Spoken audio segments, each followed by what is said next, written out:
Trauma recover, toxic recover, trauma recover,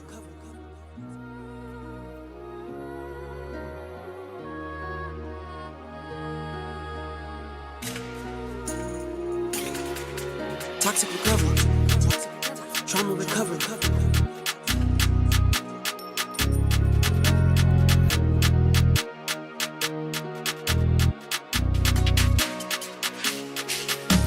recovery.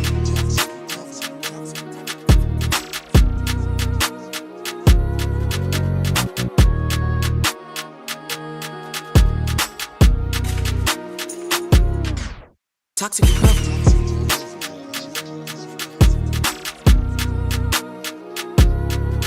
Toxic recovery. Trauma recovery.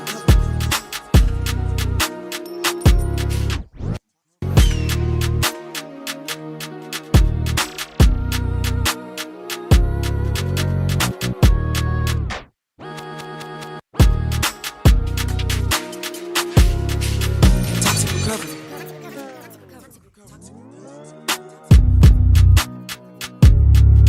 Toxic recovery. Trauma recovery.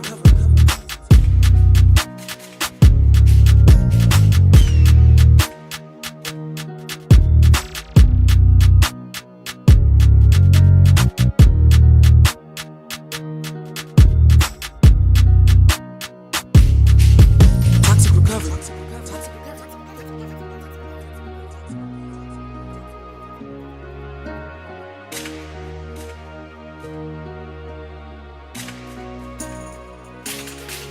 Toxic recovery.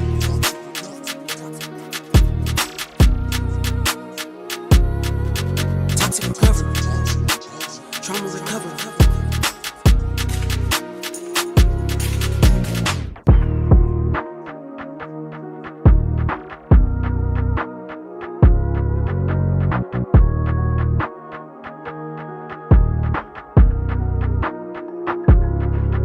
Toxic recovery.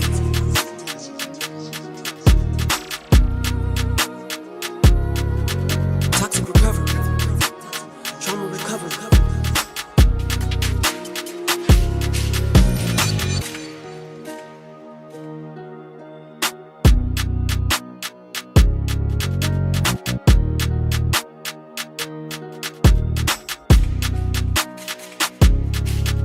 Toxic recovery. Trauma recovery.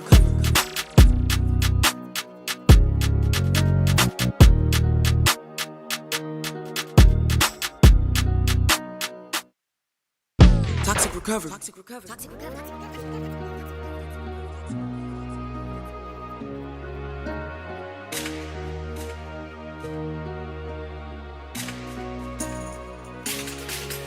Toxic recovery.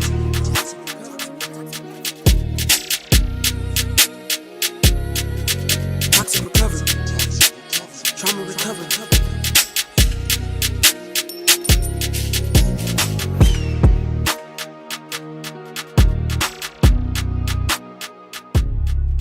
Toxic recovery.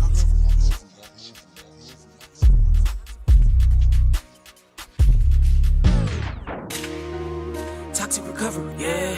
Trauma recovery, yeah. Toxic recovery, yeah. Trauma recovery, yeah. Toxic recovery, yeah. Yeah. I'm sick of abusive, narcissistic relationships. Sick of emotional trips. Sick of the lies that roll off your lips. Play me like some type of script. Gaslight me to keep me in grips. Time to cut ties and quit with the snip. Ready to get on the path of toxic recovery. Trauma recovery, yeah. Toxic recovery, yeah. Trauma recovery, yeah. Toxic recovery, yeah. You said it was love and all of your above, but you wanna suffer, yeah. Trauma recovery, yeah. Toxic recovery, yeah. Trauma recovery, yeah. Trauma recovery, yeah. Trauma recovery, yeah. Trauma recovery, yeah. You said it was love and all of the above, but you wanna suffer. Trauma recovery, yeah. Trauma recovery, toxic recovery, trauma recovery, toxic recovery, toxic recovery, toxic recovery, yeah.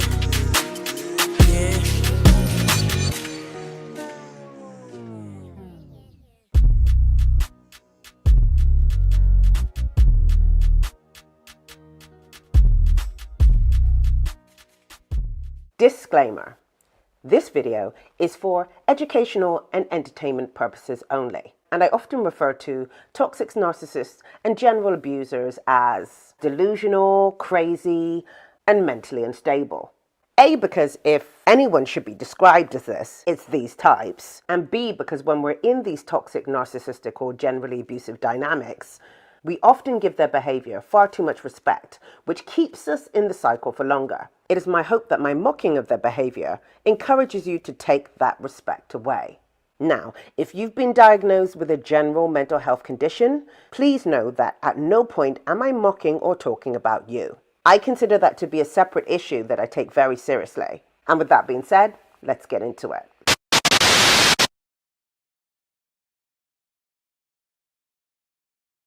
Hey, hi guys, we're gonna do this. Oh my gosh, I just had something go drastically wrong with my glasses, so we're gonna do this without. Okay, yeah, that's weird. I don't know how to, let me continue on. Hey guys, we're gonna be talking about Baldoni today. We are gonna be talking about Baldoni today. And let's go back to the beginning. All right, we're going to be talking about Baldoni and basically he said that Blake was lying, and we just found out he's suing her for 400 million. Which brings me to my first point that I pointed out straight away, which was, who does that? We remember, he's supposed to be Joe Smo, no power, no resources, nothing. No. Hello, Jabe. Is it Jabe? Yes. Hello, hi. Lovely to join. All right. So he's not supposed to have any power whatsoever. Remember, he's a D-list celebrity. He's the underdog. He's the victim. He's the everything. Remember, I said to you, who gets up and just hires Johnny Depp's crisis manager? And now I'm asking you, who gets up and sues a very powerful family? Well, you know, she's from a very powerful very powerful family. Who gets up and just sues this woman who's an established actor for 400 million? Like, where are you getting the money to do that, sir? Mr. Little D-list actor. That's my first question to you guys, right? Because remember, all the people that defend Baldoni say this because a lot of the time, a lot of it is talking about him being the underdog and she's just oppressing him. I need you to see through the veil of this, because the underdog doesn't have the money or the resources to sue two companies pretty much at the same, not two companies, she's not a company, but you see, he's got the New York Times, he's suing them, and he's suing her. Who has the resources to do that? This actually shows you how much power he's got. Now, bear in mind, he is not suing the Times on his own. That is a collaborative effort, which further proves my point about his connections and his power behind the scenes. This is no Joe Smo with no power type person. He wants to present that way so that he gets the audience. He gets the audience. He gets the public opinion vote. Right? Everybody likes the underdog. So he makes himself the underdog. Toxic narcissists and abusers will do this. They do this. They'll hide their power and their resources so they can appear to be the person who's the victim in the situation. And you can see that he's done that right here.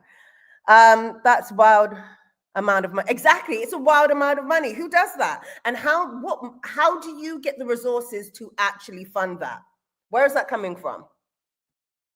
So anyway, yeah, so we know that we're going to talk today about the major red flags in his lawsuit and overall defense, because there's so many. I read the lawsuit because I'm not ignorant, but I'm going to go in there and I'm going to read both sides of the coin, because I'm not just going to be, put it this way, if I read what he wrote and was like, oh my gosh, this is compelling, this is amazing, blah, blah, blah, I would come on here and tell you so. His lawsuit is just a load of baloney. It's literally baloney wrapped up in a pretty bow. And if you're not paying attention, you're going to eat up the baloney and go, oh my gosh, yeah, this is just wild, which I can see a lot of content creators doing. A lot of creators, he came with the receipts. The receipts don't have dates and stamps. A lot of his receipts don't even have dates. So what are we doing? But we're going to get into that in a minute, right? And I'm going to talk about why that is so significant as I talk about it. This is why I don't want to get into it now, because I'm not going to be able to show you why that's such a significant point. So yeah, let's get into it. First point. First red flag is his team. We don't know all the details of all of his team members, but we know about Melissa Nathan, who does some underhanded stuff. We already went out into it in the last video, right?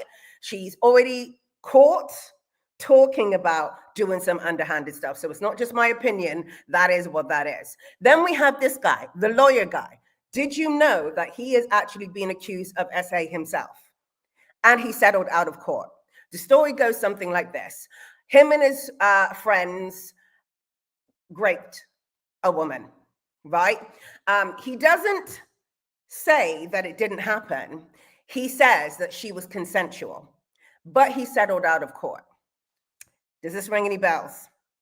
Because in Baldoni's defense, which is not really even a defense, he doesn't say that it didn't happen.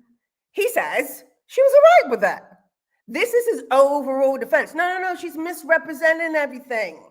Okay, but Mr. Feminist, who's like really in tune and spiritual and knows all about the feminine power, why were you doing it in the first place? I'm just confused. I'm confused at why you were doing it in the first place, because you're so understanding and so in the loop and in the know. I'm not sure why you would even present that behavior to her. But okay, we're going to get into it, right? Anyway, I'm going too going too far ahead of myself. So he's done all of these things. This is his team. These are his people. But he is the feminist man who knows about female issues and is for female empowerment. But he's got this woman here who works for Satan, right? And this guy who's already been accused of SA himself and settled out of court. These are the people that you're connected to. Red flag number one, because why are these people even here? And honestly, I'm not sure how this guy passed his bar. I'm thinking he paid somebody, because the defense that he's coming out with is just, at times, I saw a video of him talking about this case, and I unfortunately was so overwhelmed by all the things in the media talking about Baldoni being amazing that I skipped past it. And I wish I didn't, because I wanted to show you the ridiculousness of the statement. We talk about it here later on, but honestly, you have got to see it. It was crazy. It was crazy. But I just said not interested, because I was like, I just do not want to see any more of this. But anyway, let's keep going. Right. Red flag number two. Playing with time, right? When the toxic narcissist or abusive person is lying, they'll play with time and they'll play with language, meaning they're going to make it really vague so they can shift the goalpost. They can put it in whatever place they want to put it in, right? They play with time. This is a perfect example of this, right? So here he's the famous intimacy coordinator invite thing, where he says, which is really quite irrelevant, but let's just play his game, right? So here he says, basically, I spoke to her, I invited her to meet with the coordinator, she said no, right? Which basically means that, I had to meet her on my own, blah, blah, blah, blah. There's nothing wrong with saying no, because there is no need to meet these intimacy coordinator outside of the job that you're doing, right? She comes on set. Everybody knows what they're supposed to be doing. That person comes in to make sure that it's done in the safest way. That's what they're there for, right? So meeting them outside of hours to do stuff is actually unnecessary, and especially from someone like Blake, who's a professional at this, right? She's like, I'll see them on the set. Okay, that's not a bad thing. That's not, I don't want to work with which is how we represented it, but we'll get into that later, right? So here, as you can see, where are the dates for this? Where are the dates? Because I can see her putting up a boundary to say, this It's not what I want to do now outside of my hours. I'll meet them on set, basically. And I want to know, now everyone's like, oh my gosh, they had a coordinator from the beginning, and maybe they did, but we don't know because there are no dates. So was this coordinator brought in at the beginning, or was this coordinator brought in after she already made the demands?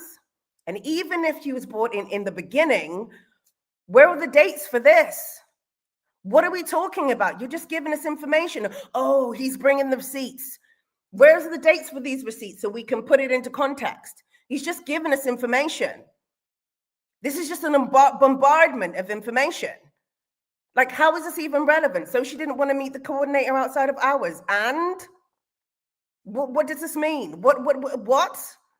It tells us literally nothing.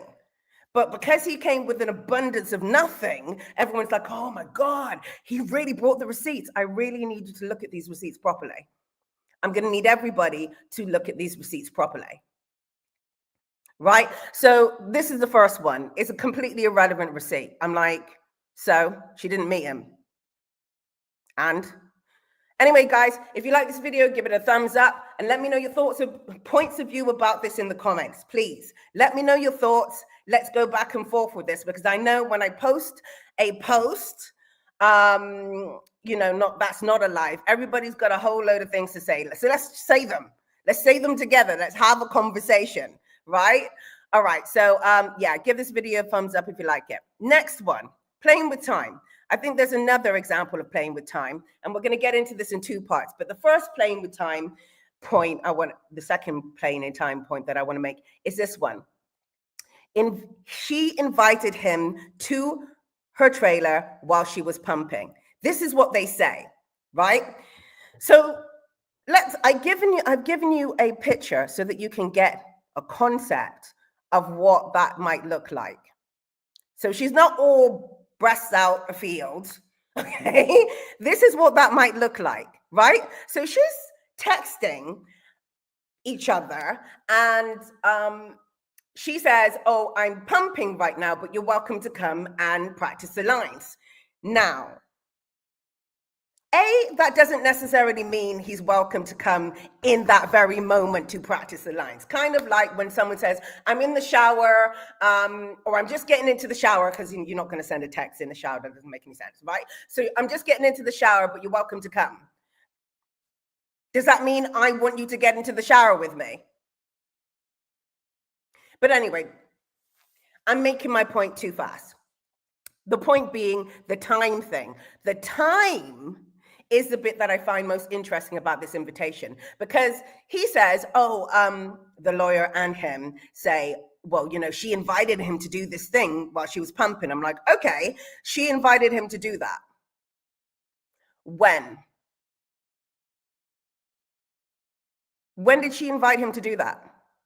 Was it at the beginning of their relationship, their professional relationship, whilst he was love bombing? Because these toxic narcissists and abusers do that first, right? They make you feel like you can trust them, and then there's a really warm, open person, and then they sucker punch you in whatever way, with whatever violation they can think of, right? So at what point did she invite him while she was pumping? I'm inclined to believe it was at the beginning of their professional relationship, when she thought he was actually a decent person, right? But they're using this to be like, well, she invited him before, so when, people? And what I find interesting is there's never a when. It's not like during this time, she da-da-da-da-da-da. This is what you want with a receipt. You want dates, you want time, so you can put it into context. Anyway, so that's another time playing with thing. Right? You're manipulating it. You're taking information from certain points and then making it apply to the entire event. As though this is the relationship they had. That is a text that happened at some point. What was that point? What was that date? And what was that time? So again, we're playing with time again. Manipulating it. We don't have any dates, so we can just move it around and apply it to whatever we want, like toxic narcissists and abusers do when they are lying, when they're trying to misrepresent information and engineer it to look whatever way they want to. So that one. Next one. Here, they're like, oh, she admitted that there was no retaliation, right? Look at this. She admitted that there was no retaliation. Again, when did she admit this? Because let's read it. Crucially, Lively concedes that neither Baldoni or Heath engaged in any harassing behavior following the agreement in November 2023. When did she concede this? Was it after filming ended? Because that was before the smear campaign started. So at what point did she concede and give this information? Furthermore, she admits that she stated concerns, that her stated concerns were sufficiently addressed at the time. So her stated concerns about retaliation were her stated concerns about the filming and all the problems that she had with it, she states that were actually resolved. They did what they said they were going to do. They made the changes that they said that they were going to make. Okay. That doesn't prove that you didn't smear her, but okay. This admission directly undermines the allegations of retaliation and strips. No, see, this is where we went left. How did we get over here? Because the fact that she said one time, probably after filming, that her concerns about, what did she say? Engaged in harassing behavior. So probably after filming, she said, oh no, they didn't engage in any harassing behavior with me like I thought they were going to, which is great, right? And all my concerns about the film were addressed after that point, and I have no more concerns, is what she said. When? This is important, because I think it was probably after filming Wrapped, before they started their drama. So then to go on to say, because of these 2 points that were made, that this admission directly undermines the allegations is ridiculous. We're talking about 2 completely different times. Like, how did we get over here? The only time that you could actually use this information and say, this is actually what happened, and have it be a solid point of view, is if you give us some dates. Okay? Following the agreement in November. Yeah, but when did she say it? When did she say both of these things, right? Again, I imagine if I put myself in that situation, when would you say that? When filming ends. Do you know what? This is actually okay. We got the job done, and you did what you said you were going to do, and there was no retaliation or harassment. Thank you, everybody for doing a great job. Can you see it? I can see it. Right? So now that's being used against her to say that, oh, she said that, so her claims can't be true. That months after that we dragged her. No, that can't be true. Is it making... Guys, let me know your thoughts in the comments, because this is my logic behind this. Without the fabricated smear campaign narrative propping, see, now they're saying that it's fabrication, but they have no proof of this. Where's your proof that it was a fabrication? In fact, we actually have proof that it wasn't a fabrication. In fact, I couldn't get that. Anyway, let's keep going. Right? So again, just even this, forget whether the smear campaign happened or not, even this way of presenting evidence and receipts is manipulative. Right? This is my problem with it. It's like, we can't even get into what you're saying, because the way you're saying it is manipulative. Like, come on. What are you doing? Give us times and dates so we can put it into context. Why won't you do that? Because you know you're talking rubbish. You know that if you give us the times and the dates, we're going to be like, yeah, all right, whatever. I don't think you're okay, love. Right? So this is why they're not giving us the times and the dates. Next, red flag. Number 3, playing with language. Narcissists and abusers will do this thing, toxics as well, when they're lying. Well, they'll narrow in on one thing, one point that they might be innocent on, right? They'll narrow in, then they'll focus on that, and they'll stress everything and direct it to that. For example, we don't use bots. Okay. That doesn't prove that you didn't do any astroturfing, because astroturfing is a far more sophisticated version of pretty much the same thing. Okay, so you don't use bots, and that doesn't mean that you did not smear her. Right? We didn't plant stories. Okay. You didn't physically plant stories in the press that had no connection to anything. Got it. Does that mean that you didn't influence stories and twist narratives, which is astroturfing? That doesn't mean that you didn't do that. Okay. So that is what I mean by these statements that he can defend. He's going to push out there, and he's going to be stressing on that, and and put all the evidence to support that. But that's not what we're asking. We're asking about astroturfing. We're asking about a very sophisticated smear campaign routine. We need you to go beyond bots and planting stories, right? So again, you're defending something. It's like someone saying to you, you're accusing your ex, or asking your ex if he cheated on you, and he was like, I was at the club the whole night. Okay. So did you cheat? I was at the club the whole night. Okay. Right? I was at the club the whole night. He basically cheated on you in the toilets, but he's not going to tell you that bit. He's just going to tell you he was at the club the whole night. And the girl that you think he was cheating with was also at the club, but he's just not going to divulge that information. Right? Do you see what I mean? Like, this is the way, these are the ways that they lie. They lie like this. And that's why it's so hard to catch them in it, because if they're not doing one tactic, they're doing another tactic, or they're mixing them together until you're completely confused. Or you think, well, of course, they must be telling the truth because they're so adamant about it. Right? Yeah, this is how they get you guys. Right? So I'm not just talking about this situation. I'm just talking about overall. So it applies to this situation because I can see him doing it in this situation. But overall, it's pretty much the same thing. You just apply it to the last relationship you were in where the guy was toxic and abusive, and you were trying to nail him and trying to get him to confess. And tell me what tactics they use, because it's going to be one or two or three of these, right? Or all of them, right? So the language playing. Then we have the focusing on one thing to the exclusion of everything else to the contrary. This is similar to the first one, but not quite. It's a little bit more detailed, right? So here, for example, okay, so we're going to say, again, this document here proves that he doesn't use bots. It doesn't prove that he didn't astroturf. And that is my point. It's like, oh my God, we showed you that we don't use bots.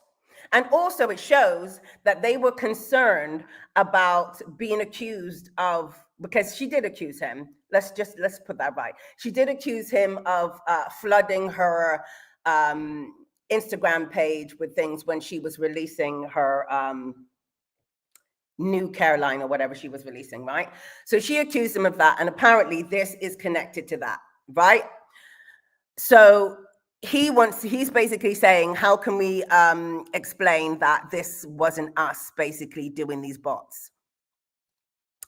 But again, it doesn't prove that they didn't do other things, right? It's a one-time thing that they can pinpoint and be like, we didn't do this. Okay, but what else did you do? Right? These are the questions. What did you do? You didn't do the bot thing? All right. And that's what I mean. Like, he focuses on one thing and then he gives all the evidence for this one thing. And it's like, she accused him of astroturfing, not botting. So we're already going a little bit left with his defense. So again, I have to question it because you're not addressing the issue, my love. You know what I mean? You're addressing, but you're not. You're reframing it as something that you can defend, which is not really addressing it. But yeah, we'll keep going. Next one, planting information. He says he didn't plant stories. Okay, but there's a text message between Abel and Sarah Nathan, which is Melissa Nathan's sister, right? Where they were going back and forth about a story about Blake.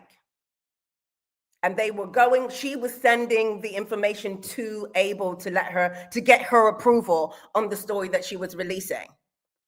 So they were going back and forth in text messages. And according to what Abel said, so basically what Abel said to her was what was reflected in the story from the text messages. So no, you didn't outright come and plant a story, but you did influence stories that were going out to people. Okay, right? So we got him dead to rights on that. And that's what I mean by he's shifting the goalpost and he's just moving it to different places so he can basically defend himself in some way. She's got him banged to rights, really. This guy is just manipulating and shifting things so he can have something to say. Next, this is the same thing. Wait a minute.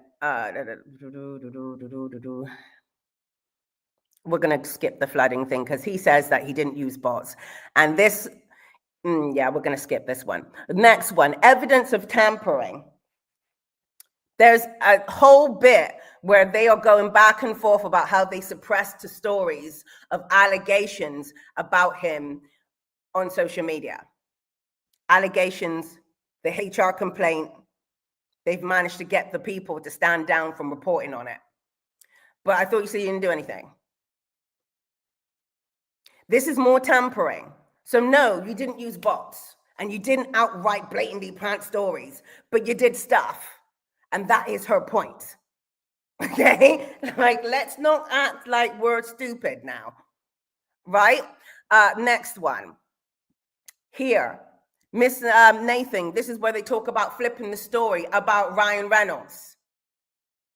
All right? Miss Nathan assured Mr. Baldoni that this was an easy flip. So basically, instead of Ryan looking good, they wanted to flip the narrative so he looked bad in the press. And Miss Nathan basically was just like, yeah, we can do that, no problem. I'm actually talking to somebody in the press about that right now, is what she says here. So no, again, you didn't plant stories, but you definitely manipulated the narrative of the stories that were going out. AstroTurfing. A lot more subtle, but come on, guys. Come on, right? The text message, the famous text message without the emoji, and there was like, oh my gosh, it was totally misinterpreted, right? Totally misinterpreted. And because of this emoji, because of this one emoji, her whole point is null and void, apparently. Her whole point is X'd out because this emoji was removed. Now, we don't know what that meant. I'm not going to pretend to go back and forth about what that meant. Maybe it was dark. I don't know, right? But my point is, there's no sign of a joke in Melissa's response. And also, this is where it gets tricky because I didn't know this until the other day. When you get something subpoenaed, when information is subpoenaed, they actually remove all emojis and all of this stuff automatically. It is removed. Now, with that being said, who else knows that it's automatically removed? Who would know that? Because you could say Baldoni would know that, but you know what? Maybe he wouldn't know that. But you know who would know that? His lawyer. His lawyer would definitely know that. So with that being said, I don't understand why this was presented as an argument against Blake's narrative if you know that the emojis will automatically be removed because of the regulations. Guys, think about this. The whole thing was about this emoji and how it was removed, and she did it on purpose because she wanted to give a different narrative and look this, that. This focus was the reason why this whole thing was just can't be read the same way. Even though right here, there's no inkling of a joke in what she was saying. That's why you hired me, right? I'm the best. Right. So let's think about that. Let's entertain the fact that it's irony or just her being sarcastic. I don't see Melissa Nathan as a type that's going to joke about not being the best in her field. Like, let's think about that. You're saying she was being sarcastic. Tell me in the comments if you think, based on what you know about her underhanded behaviors, that she's going to be sarcastic about why they hired her and essentially say, you know, oh my gosh, I'm not good. Because that's essentially what she's saying with this sarcasm, right? I don't think that's very likely. But either way, this whole bit of information that was supposed to be so transparent is an absolute misrepresentation, because they know that this would be removed if the thing was subpoenaed, which Blake said it was. Hence why there are dates, names. You can look second by second at the text message to see when this one came in and the other one came in Blake's stuff. In Baldoni's, we don't have any dates. We got pictures. It's like a picture book. We're reading a picture book at this point. And this is what people are calling receipts. Ridiculous. Ridiculous. But anyway, yeah. So, and again, even let's entertain the fact that they did not plant this story and, you know, this was irony and, you know, she was just fed up. This also doesn't prove that they didn't smear her. Because remember, the whole point of astroturfing is to make sure that things are untraceable. So obviously, if things are coming out and being like blatantly dragging her, they don't want to be attached to that because their dragging is supposed to be untraceable. Are we getting this, guys? They're not going to want to be attached to it.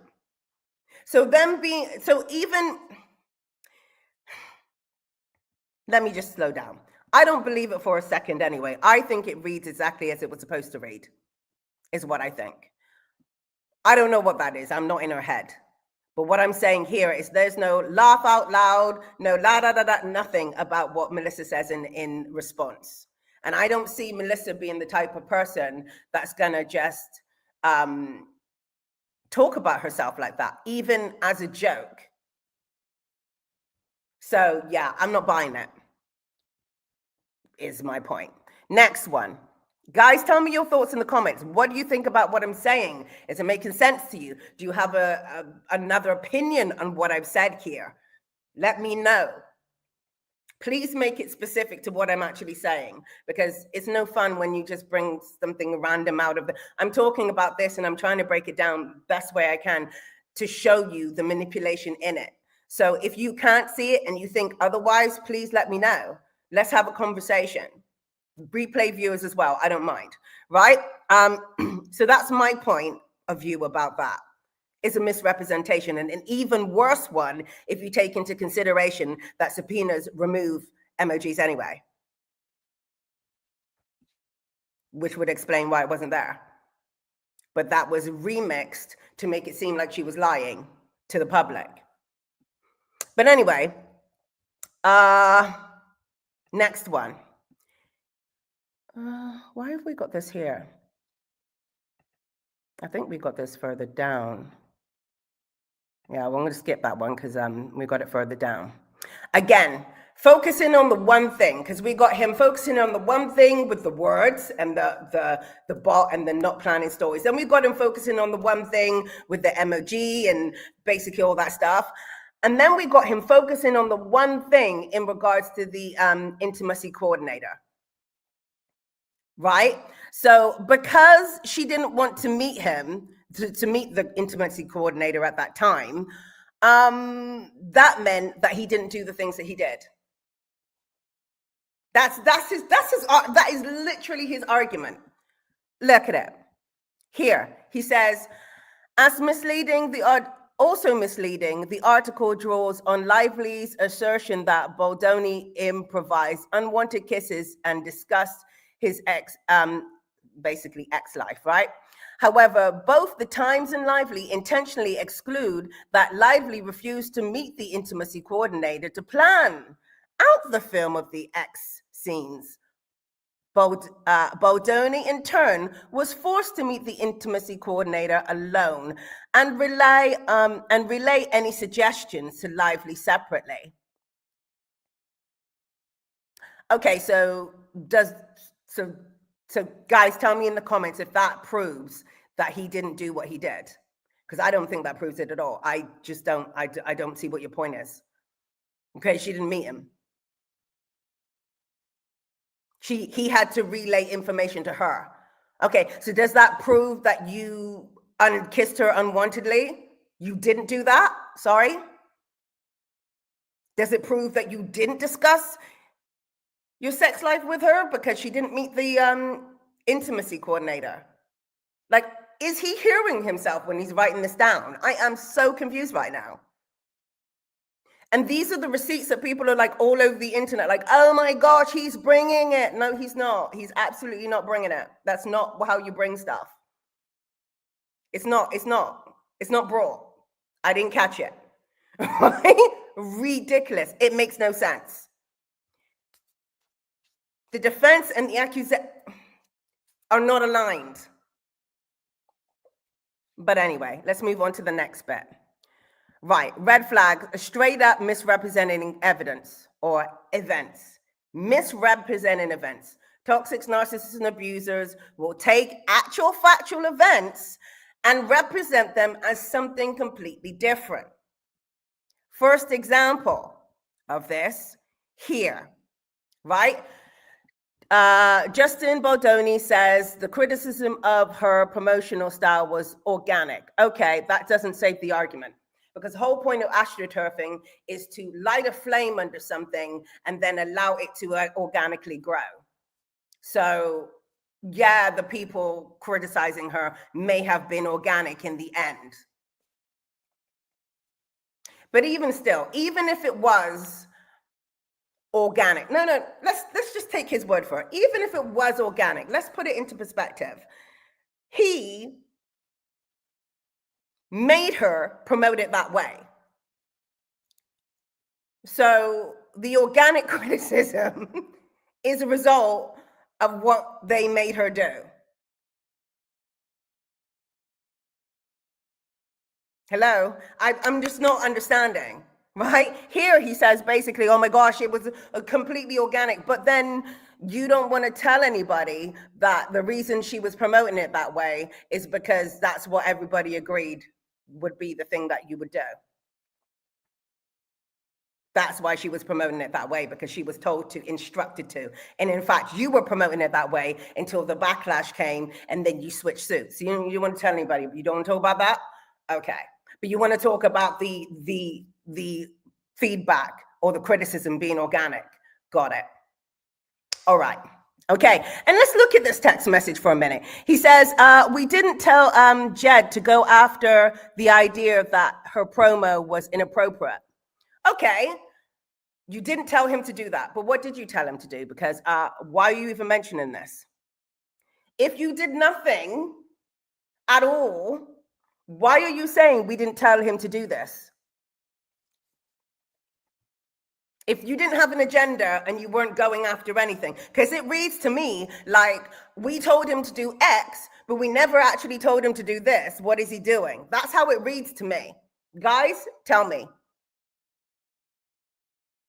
Because if that wasn't the case and you didn't give him any instructions, wouldn't it be more like, who's doing this? What's going on? No one's supposed to be doing anything. Like, what's going on? Like, you would be like in complete and utter confusion. They're not. They're saying that the only thing they're saying is that they didn't tell Jed to do that specific thing. Do you see what I'm saying? Everybody standing, put yourself in the position. Everybody standing down, and then all of this criticism's coming out. You're going to be like, who's doing this? None of us are supposed to be doing anything. It can't be us, right? That's the thing. That happened organically because people saw the actual movie and was like, this movie is about domestic violence that they wore flowers to. Zoe sent me this on Saturday and goes, this is crazy. This is a crazy way to market the movie. So basically, all this is a conversation about it being a crazy way to market the movie, which was not her idea in the first place, and how she's being criticized about it. And they're saying they didn't tell Jed to do that. Yeah, but you're also not saying that you told Blake to promote in that way.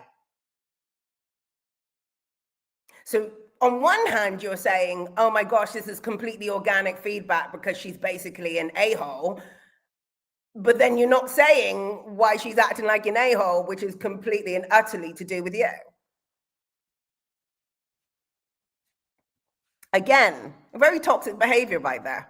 And just because they didn't cause that situation doesn't mean they didn't capitalize on it. Doesn't mean that at all. That doesn't mean they didn't boost it, because remember, astroturfing is about boosting things and suppressing other things as well. So that doesn't mean that they didn't boost it. This just shows that they did not do that particular thing. Doesn't prove that they didn't do other things.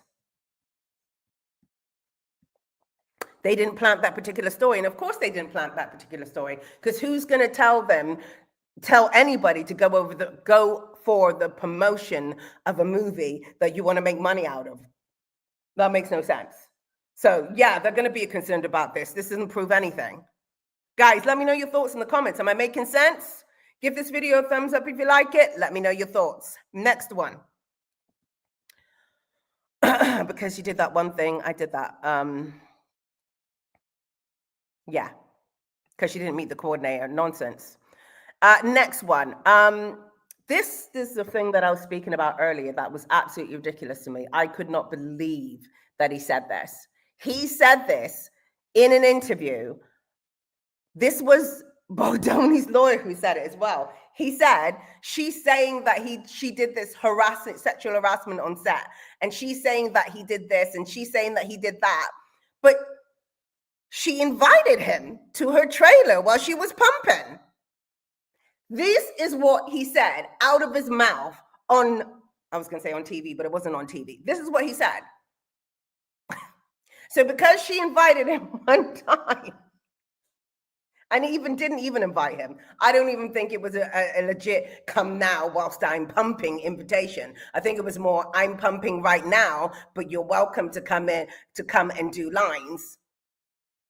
Like, is he outside the door? It's going to take him some time to get there, and it doesn't take long to pump. So I don't understand the connection. I don't understand how that proves that he didn't walk in on her completely exposed, topless, against her will. I don't see how it proves that Heath didn't come in and literally stare at her when she asked him to turn around. I don't see how that proves that. Guys, tell me how it proves that. Okay, next one. The leaked story, misrepresenting the facts. We're misrepresenting the facts again. Let's listen to this leaked story together, shall we? It's leaked, not leaked, right? Conveniently leaked from the people that need it to be leaked. Let's listen to this. And I want you to listen to this with let's entertain it for a minute, right? Let's just go with the whole, she was sexually harassed by him and Heath, and he was also sexually harassing but some of the other women on the set. All right, let's just go with that for a minute whilst we listen to this, because I think it's important that you see it from both sides of the coin. Because a lot of people are like, oh, well, she did this to him and she did that to them, and oh my gosh, he was so victimized. But let's just put into context that maybe he might have done this, because we do have a signed confession, really. We'll get to that in a minute. But let's just say that he did this. Let's listen to how he frames the situation. Most beautiful nights. Could have been one of the most beautiful nights of my life, career-wise. I literally was sent to the basement with all my friends and family for over an hour. I wasn't allowed to be seen. She didn't want me anywhere near her or the rest of the cast. We start laughing because of the ridiculousness of this whole thing. And I realized, like, on a night that was supposed to be so materialistically joyful, I was in the basement with the people that I love the most, and we were all joyful and laughing. Because none of that shit matters. We're in this business because we're artists, and we believe in what we do. And I believe that will follow each of us, and that truth will prevail, and that light and love will win. All right.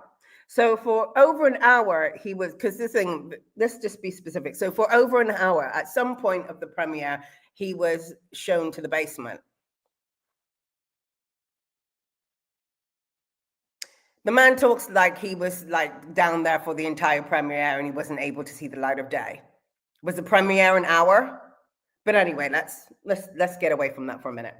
Secondly, if he did sexually harass all those people, maybe she doesn't want him around her family, or the people that she's been protecting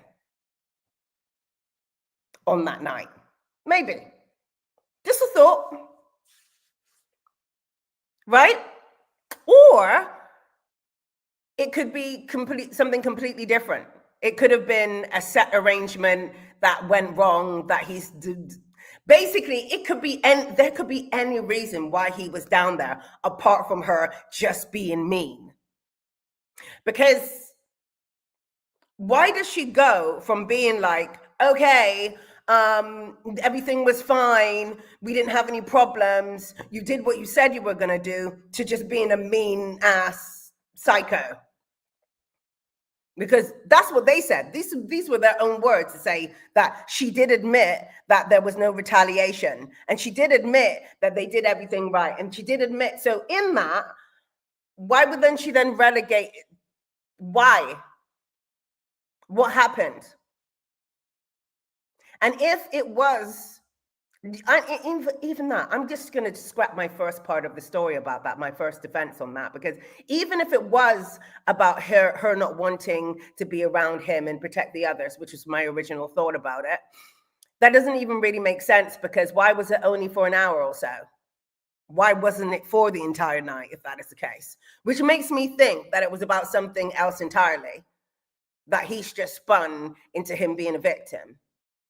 But guys, that's just me thinking on the spot. You guys tell me your points of view, because I've just literally talked myself out of my original thought based on everything. Again, listen to it again. So guys, you tell me your thoughts in the comments. What do you think? Give this video a thumbs up and let me know what you think about it. What are your thoughts about this situation? I think it's crazy. I think it is crazy. So yeah, this is just misleading at best. Because why did she do that? Because he doesn't say, I don't think he even says why she did that. He just says, it could have been the best night of my life, and we were in the basement, and, you know, we were just laughing about it. I don't think, let me listen to it again. Maybe I missed it. Could have been one of the most beautiful nights of my life, career-wise. I literally was sent to the basement with all my friends and family for over an hour. I wasn't allowed to be seen. She didn't want me anywhere near her or the rest of the cast. We start laughing. He does say that. Okay, so he does say she didn't want me near her or the rest of the cast, which is fair enough. I think that's fair enough. If that's what she did, I think that's fair enough. And he did get to spend some time out of the basement. He wasn't relegated to the basement for the whole time. So anyway, Baldoni, please be quiet, right? If he did it, I think that's a reasonable response, because now that we're not working together, let's think about it from that point of view. Now that we're not working together, I don't need to actually want to be around you, because I remember what you did. And I'm still not over we worked through it and we got the job done, but I'm remembering what you did, and I don't really want to socialize and kiki with you, knowing that's what you did. So yeah. It's an argument. Guys, you let me know your thoughts. That's my thoughts on it. I've just basically gone back to my original idea about it. But let's go to the next one. She demanded control, right? Again, if you put it into perspective, he is misrepresenting the situation. Because with all of these, including this one, you've got to take it that he didn't do what he said that she says, and he actually said that he did, because he did say that he did that, because he admitted it and signed the paper to say, yeah, that's what we did and we're not going to do it anymore. In fact, that's what she says when they said that there was no other retaliation. No, forget that bit. So even here, he's misrepresenting the situation. Then he goes over here to talk about the Mandan Blake that was taking control of the situation, when, as you can see in the subtext right underneath the signature by Heath, that in an event of any conflict between the terms and conditions of the agreement and the terms and conditions of this side letter, the terms and the conditions of this side letter agreement shall control. Meaning, I got you. Okay? And they signed and agreed to that based on the complaint that she made. So it wasn't a case of her taking over control as opposed to them signing it away because they already know they did some F shit, right? Like, this is what I'm thinking about it. And here, this is Heath's, Jamie Heath's signature for everybody, right? And this is Blake's signature. I thought it was Baldoni's, but it's actually Blake's. So here we got Heath, who's the president, saying, okay, yeah, we're going to allow another producer to come in. We're going to go with everything you said. And we're also going to hand over control to you in the event of any conflict. That's fine. That's what he said by signing that. And now they're spinning a narrative. She just took over and we had no say. And we were just, taking the higher ground. No, you're misrepresenting the facts, babe. That's not what happened. She called you out. She made things so that you couldn't do those things again. And you had to sign over your rights to make sure that she had the power to keep everybody safe. So if she did take over, which is irrelevant anyway, because I don't understand how that proves that you didn't sexually harass her. The fact that she took over the whole, she could have taken the whole film and basically stolen all the rights. And that doesn't prove that you didn't sexually harass her on set. In fact, this legal document actually proves that you did, because you literally signed it. She accused Heath and Baldoni of this stuff. And Heath signed it to say, yeah, okay, we are going to make these changes. When I hear what you're saying, and we're going to make these changes. But either way, it's irrelevant. The defense, her accusation is SH, sexual harassment, and smearing her. That is her accusation. So I don't understand why we're over here in the left wing talking about how she took over the project. I'm confused at how we got over here. Like, why does it matter? And so many people are talking about this, like, oh my God, she's such a mean girl. She took over the project. And what has that got to do with the defense? How does that defend? And actually, it actually does the opposite, in fact. He's just avoiding the point. This is a legally binding signed document by one of the perpetrators to say, yeah, actually, we did that. But let's keep going. But no, they've spun it to say, and remember, I want to point out here that, remember, in her complaint, she said that some of the scenes were part of, how can I say this? Some of the scenes were part of the sexual harassment, right? So he did stuff, sexually harassing stuff, under the guise of acting. And she said that she wanted to make sure those scenes were not in the final cut. They signed to that too, right? And all of this mess about her having the final say on editing, she's a producer. That is the producer's position. So I'm just confused. Again, you're misrepresenting the facts. She wasn't just an actor on the project. She had the producer rights, and she actually had those rights, especially after this. First, it was just a vanity thing. But after this, she made sure that she had some rights so that her stuff, so that footage of her being sexually harassed didn't go out to the public as entertainment, which I think is completely understandable. So if you're thinking about it from that point of view, what was wrong with what she did? She's a producer. She had producer rights. She had the final say, not the director. The producer has the final say on the final cut. What's wrong? I know they spun it like something was wrong, but what is actually wrong with what she did? And that's what I mean by misrepresenting the facts. Okay, she did do that. She did edit. She did insist on her final cut. She did do all of that, but you're misrepresenting it. So you're making it like she's some mean girl that took over the thing, but that wasn't it at all. Let's go on to the next point. I think I've exhausted that one. Next one, here, this text message, she said it was excluded from, they say it was excluded from the situation, right? Okay, it was excluded, you put it back in. All right. Here, she says, basically, it's about the same article that they said that they didn't put out last time.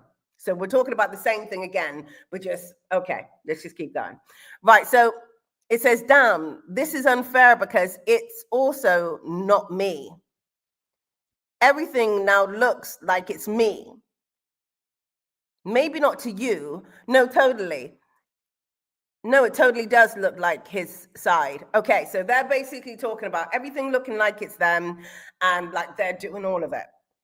Now, this is somehow supposed to prove that he wasn't doing a smear campaign. But what it proves to me is that she was concerned that everything looked like him when they were supposed to be doing some underground and, you know, MI5 covert thing, right? This is what I'm thinking, like, because this doesn't prove that they didn't do a smear. It just proves that they didn't want it to be that obvious. And in one of the text messages that we spoke about earlier, they were actually laughing about the obviousness of the bots and saying, oh, you know, she should sack that person because it's just so obvious, right? So they pride themselves on being subtle. So her saying it all looks like me doesn't mean that they weren't doing anything. It just means that it was just too obvious. That's what that shows me. It's like, no, you're not going to put my name on this. Oh, hell no. You're not putting my name on this. This is not, no, I don't, I'm not co-signing this nonsense, right? That is what that's saying. That doesn't mean she didn't do anything. That doesn't mean they didn't do anything. Again, right? So it's a misrepresentation of the situation. Yes, the text message was sent. Yes, she did say that. But in what context? Okay, next one. Playing dumb and playing the plausible deniability card. Gosh, the guys, they will do this. Toxic narcissists and abusers will play dumb and claim they didn't know or weren't responsible for something that they're caught doing that was offensive, abusive, or disparaging. That's what they'll do. If they get caught in something red-handed, they're going to say or try to act like they didn't know what was going on, or tell you that it wasn't their responsibility because of it, whatever. That's what they do, right? So here he goes, playing dumb. He says he didn't see the complaint. This is what he's saying. This is what's going around. He didn't see the complaint. He didn't see the complaint, guys, right? He didn't see the complaint. He didn't see the 30 things that were said in regards to his and Heath's SH, right? So they signed the thing. He signed the thing, but he didn't know anything about what the accusations were. Okay. All right. So why is it in Blake's lawsuit complaint thing, we have you here saying Wayfair, Sony, and production respectfully acknowledge that Miss Lively has concerns regarding safety, professionalism, and workplace culture. Although our perspectives differ in many aspects, why would they differ in many aspects if you didn't see it? What perspectives are differing, my lovely? Because you didn't see anything. You just signed this thing because there was just a list of things that wanted changing, and you just signed it. But you didn't see any of the complaints. So what perspectives are differing? Guys, give this a thumbs up if you like it. Let me know your thoughts in the comments. Differ in many aspects. Ensuring a safe environment for all is paramount, irrespective of the differing viewpoints. Again, differing viewpoints. What are the differing viewpoints? Because you didn't see the 30 accusations listed. So what are these differing viewpoints? You didn't see it. These are his words. This is from his company, his words. After the complaint was sent.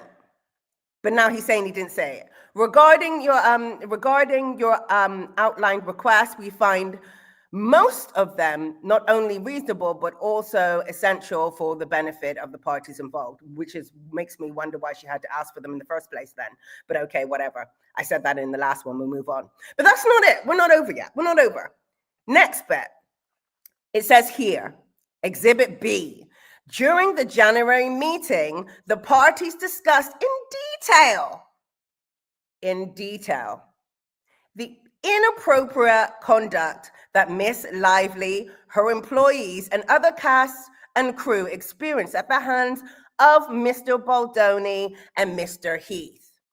After the list below was reviewed and discussed in its entirety, all parties agreed with the outlined conduct.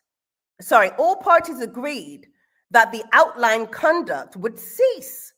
So all parties agreed after discussing the 30 points that he didn't see, agreed that it would stop. Now you might say, oh, no, that's nonsense. She just made that up. But then you got him here, bangs to rights, acknowledging what she said. So these two line up perfectly with the facts. But he's out here saying he never saw anything. So now you're playing dumb. Now you're going, and okay, he could argue, he signed it, I didn't see it. But like, why? Why do we have this then? And how did you get through the meeting and not see it? And then you agreed to stop doing the thing that you never did. Interesting. That's just interesting. Right? Come on, guys. Come on, guys. That's crazy to me. I'm like, right, but he brought the receipts though, apparently. Telling people he didn't see it was a receipt. That was good stuff. He knows he's obviously innocent. Next one. Straight up lies and Davo. Guys, you know about Davo. Deny, attack, reverse, victim, and offender. This is wild. Exactly. It is wild. It's wild to me to watch social media eat this up. It's crazy to me. I'm like, what is happening? And people are saying they read the lawsuit. And I'm like, what were you reading? Because I'm just confused at how you've come to this point of understanding based on what you read, which was an apps baloney. Is literally Baldoni and his baloney. This is all I can call it. He's actually come up with another lawsuit, which is 136 pages long, which I am absolutely not reading because who's got the time? I have not got the time to sift through more of this nonsense. More nonsense. No, I'm not doing it to myself. Anyway, red flag number 6 is the straight up lies and Davo. Like I said, deny, attack, reverse, victim, and offender. And just straight up lying. Let's go into it. First one. This is what he comes out with when he says he's going to sue her it's not just her, her and Ryan Reynolds. He's going to sue her and Ryan Reynolds. She's suing him for SA, and he's suing her for exploitation, defamation, and some other Asians. right? All right. And Ryan Reynolds. So Ryan Reynolds has been dragged into this. And even Taylor Swift is now being dragged in. Do you see what's going on? Like, love, I don't understand. The woman has accused you of SA. Let's stay focused. Why is Ryan Reynolds here? And why is Taylor Swift now being brought into the mix of this conversation? It's just wild to me. But anyway, here, when he says he's suing her for 400 million, he says, she sought to destroy me. This is blatant Darvo. This isn't even subtle Darvo. It's not even clever. Because in Lively, well, it is clever to be fair, because people are eating it up. So I don't want to call it clever. I don't want to call it clever. It's manipulative, is what it is. Right. So he says she sought to destroy me. Okay. So why do we have it in writing, in text messages between Nathan and Abel about the fact that you actually wanted to destroy her, and about the fact that Nathan didn't present a strong enough attack? So basically, you wanted to make sure that she was going to basically destroy Blake and have the capability of destroying Blake. That is what is actually written down and has text messages to back it up. I spoke about this in the last video, but here it is again, just to remind you, just in case you forgot. Okay. Later that day, Miss Abel and Miss Nathan exchanged the following text messages, expressing that Mr. Baldoni wants to feel like Miss Lively can be buried, or destroyed. Let me be clear. Miss Abel and Miss Nathan agreed that, of course, they would do that, but could not say in writing. Couldn't say so in writing. We can't write it down. We can't write, we will destroy her. Imagine if a document saying all the things that he wants ends up in the wrong hands. But now you're out here, 17th of January, talking about how she sought to destroy you. I'm just confused. I don't know what to tell you. I don't know what to tell you. Like, this is ridiculous. At this point, we're just talking major just nonsense. Where is your evidence that she sought to destroy you? Let's go a bit deeper. Right here. Blake's response to the negativity, right? This was her response to the negativity that was coming her way. She didn't even think it was him at first. But then after a while, she got to the understanding, hang on, I think I'm being retaliated against, right? But here's how she handled it. Discussed herein, Miss Lively did not provide her publicist with details about the hostile work environment that she, along with other castmates and crew, had experienced. Why didn't she do that if she is smearing your name?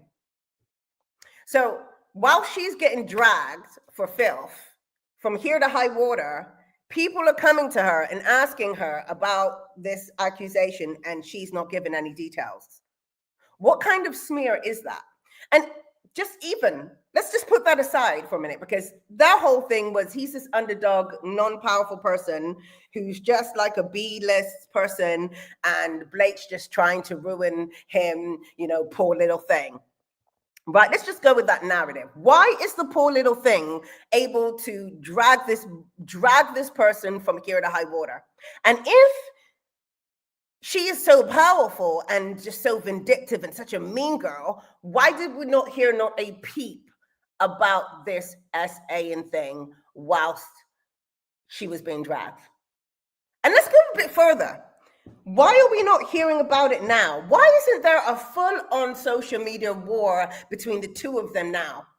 Why is it we are just having pictures of Baldoni and his wife resurfacing, all of these videos talking Baldoni up, all of these videos about Baldoni, and how amazing he is, and how he cracked the case and how he's bringing the receipts? Where is her voice? Mrs. Powerful Mean Girl, where is her voice? Can anybody see her voice? Because remember, astroturfing is about boosting things and suppressing other things. Suppressing other things being key.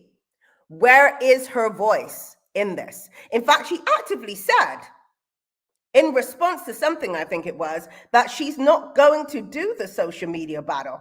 She will see him in court. She's not going back and forth on social media. This is what? So this smear campaign, this non-existent smear campaign that he keeps saying, that she, and that's the whole thing. They always reverse things.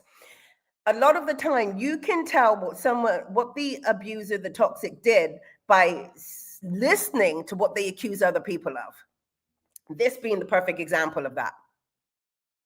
So here, people are coming up to her and asking her about the case, and she's not giving anything. Moreover, Miss Lively expressly instructed her publicist not to engage with the press inquiries, including ones regarding the on-set behavior of Mr. Baldoni, Heath, or Wayfair. She instructed her publicist not to. Experiencing the very hidden tidal wave of experiencing the very sudden tidal wave of the increasing negative public attention building around her, however, Miss Lively began to suspect that the extraordinarily rapid shift in public sentiment and press coverage that began immediately after the rest of the cast and crew attended the world premiere. It began after the world premiere. So, was likely to have been orchestrated by the men about whom she had raised the HR complaint. So this all happened after the premiere. So everything before that, again, like I said, do you hear what I'm saying? This is why, let's go back to the beginning when I was asking, when did the stuff that he is saying she said occur? Because they're using what she said at a particular time to discount what happened after the fact. Ridiculous. That's why there are no times and there are no dates, so you cannot put the context to it. When you see stuff like this, ladies, I want you to take it and throw the whole thing in the trash. You need to take it and throw the whole thing in the trash. Whatever is being said does not have any validity because you're not able to present it in a way that can be put into context. Like, instead of like boggling your brain to try and work out how it fits, just tell yourself that it doesn't fit, because when was that happening? Ask the questions, when, where. Dig into it. And if they can't answer, they're probably going to rage at you, but then you have your answer again. But let's keep going. So again, this smear campaign that she apparently did, she didn't tell anybody about it, basically. If she did a smear campaign, she didn't tell anybody about it because it was not public. Also, they said that she said that there was never an intimacy coordinator, right? This is what people are saying, that there was never an intimacy coordinator present. That's what she said. And actually there was, because if you see the text message where he asks her to meet the coordinator, that's proof that there was one from the beginning. Now, again, we don't know whether it's from the beginning because there are no dates on that. But even let's just say it was from the beginning. That's not what she said. Right here, she says, an intimacy coordinator must be present at all times. When Blake Lively is on set, in scenes with Baldoni, at all times. So she says she doesn't want them just there when there's an intimate scene, because my guy's acted wild, okay? He's out here doing this here, there, and everywhere. So I need you to be on set at all times, monitoring this BS, is basically what she said. She didn't say there wasn't one. That's not what she said. Let's be specific. If we're going to be specific, let's be specific. Next. Because this is what they told, this is why they're calling her a liar, because she said that there wasn't one, but that's not what she said in the first place. So let's just put that to bed. Next one. Just out and out lies, right? He says, Baldoni says the sexual harassment didn't happen. And if it did happen, let's cover our tracks, right?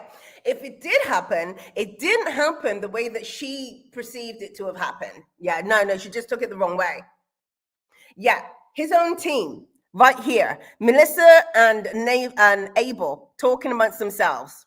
They're talking about, and to put this into context, they're talking about the story that they just shut down about the HR situation, right? They managed to shut down a story about his SH. And this is what they're saying. They're saying, he doesn't realize how lucky he is right now. We need the press on him. And so we need to press on him just how effing lucky. The whispering in the ear, the sexual conduct, the whispering in the ear, the sexual connotations, like Jesus effing Christ. Other members feeling uncomfortable watching it. I mean, there's so much. So much what? It never happened. This is based on the allegations, right? That, she just totally took out of context. It either didn't happen or was totally taken out of context. But these people seem to understand it very well. And this is his team, not hers, his team talking about it amongst themselves.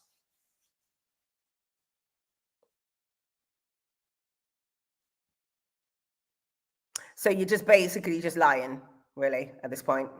You're just lying. Next one. Introducing, this is very, very important, guys, because I need you to understand this for what it is. Introducing irrelevant information to confuse the narrative and shift the focus. Toxic narcissists and abusers will often introduce irrelevant information and argument to shift the narrative and weaken your resolve. This is what he's done. She's come out guns blazing like this SA situation. You did X, Y, and Z. Your name's on it. You signed it to say that you did it. You basically said, you understand and you're going to change everything. Here's what you did. Here are the text messages. Bam, bam, bam, bam, bam, bam, bam. And this guy is talking irrelevant nonsense about you taking over projects and, Ryan was mocking him in a film and like, can you come back to talking about the actual allegation, please? Like, can we come back to defending yourself, like, against the actual allegation? Like, can we have a witness to say that you didn't suck her lips off? Anyone from your crew, any male, let's bring a male out to say that did not happen. Because, like, these were not the only people on set, right? It wasn't just Baldoni and Blake on set. So why is there just tumbleweeds? And I hear a lot of people saying, oh, well, no, he got, he's got, which is more irrelevant information, by the way. You've got to take it as irrelevant information. He's got people from other parts coming in to talk about how he was lovely to work with on that set and another set, and how this person said that he was a great person when they worked on a project together. Irrelevant, because I need you to talk about the actual set where the SH happened. Can we have witnesses? The fact that you've got nobody on your side in this is worrying. Like, you don't have the only he was involved in what happened. So you don't have a third party to say, yeah, that didn't happen. It didn't actually go like that. It went like this. You don't have anybody. But you got people from outside who didn't know anything about the situation, were not present in that situation to talk you up. Got it. Okay. Right. Okay. Interesting. And here's the thing, like, the narcissist and abuser are professional. They know what they're going to do. They know they're going to do some effery. They know they're going to do it. So they get people aligned with the good version of them to vouch for them when they start doing their nonsense. So him getting people outside the network to talk good, I'm just like, how is that relevant to the fact? So, okay, Joe Boggs from down the road said you're a good person, and You know, that's like someone saying to me being accused of, I don't know, I can't even think, me being accused of robbery, let's say, right? And then me saying, no, no, no, my neighbor thinks I'm amazing. We talk all the time, we have tea and everything. She leaves me in her house. So I couldn't possibly have done it. Do you see how silly that sounds? But that is what we are co-signing on when we are listening to other people who were not even present or anywhere near the situation talking him up. Like irrelevant information. I need to see people on the set talking.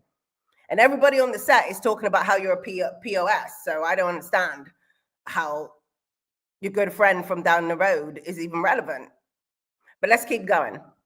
So anyway, I went on a bit of a tangent. It's not even in here. But yeah, let's keep going. Guys, if you like what I'm saying, give this video a thumbs up. Let me know your thoughts in the comment section. Okay? Yeah, so misinformation. Remember, let's go back to this text right here. We already went on about the emoji. We're gonna skip past this. But here's the bit here. What he adds the rest of the text message as under the guise of, see, I'm so transparent. I'm just giving you all the information. I'm giving you all the information with no dates, no times, no context, but you're being transparent. No, you're muddling and confusing the narrative. Here. So here, now, because they were joking in this part, we're supposed to take the whole thing as a joke. As though a text message can't go from joking to serious to emotional to it can go to many things in one thread. Like, let's not pretend that because someone was joking at the beginning of the text that they were just joking. They're forever joking. Right? So that's what I mean, and it's irrelevant. Them joking about a completely different topic. The topic has changed. Heading to the airport, and even here, she's like, joke, is a joke really? Oh, I'm sorry, blah, blah, blah, blah, blah. This is all sarcasm. Yeah, I get that. That doesn't mean that the first part was sarcasm, though. There's no sarcasm in Nathan's tone at all here. You can read it very clearly here, but it's not here. Why?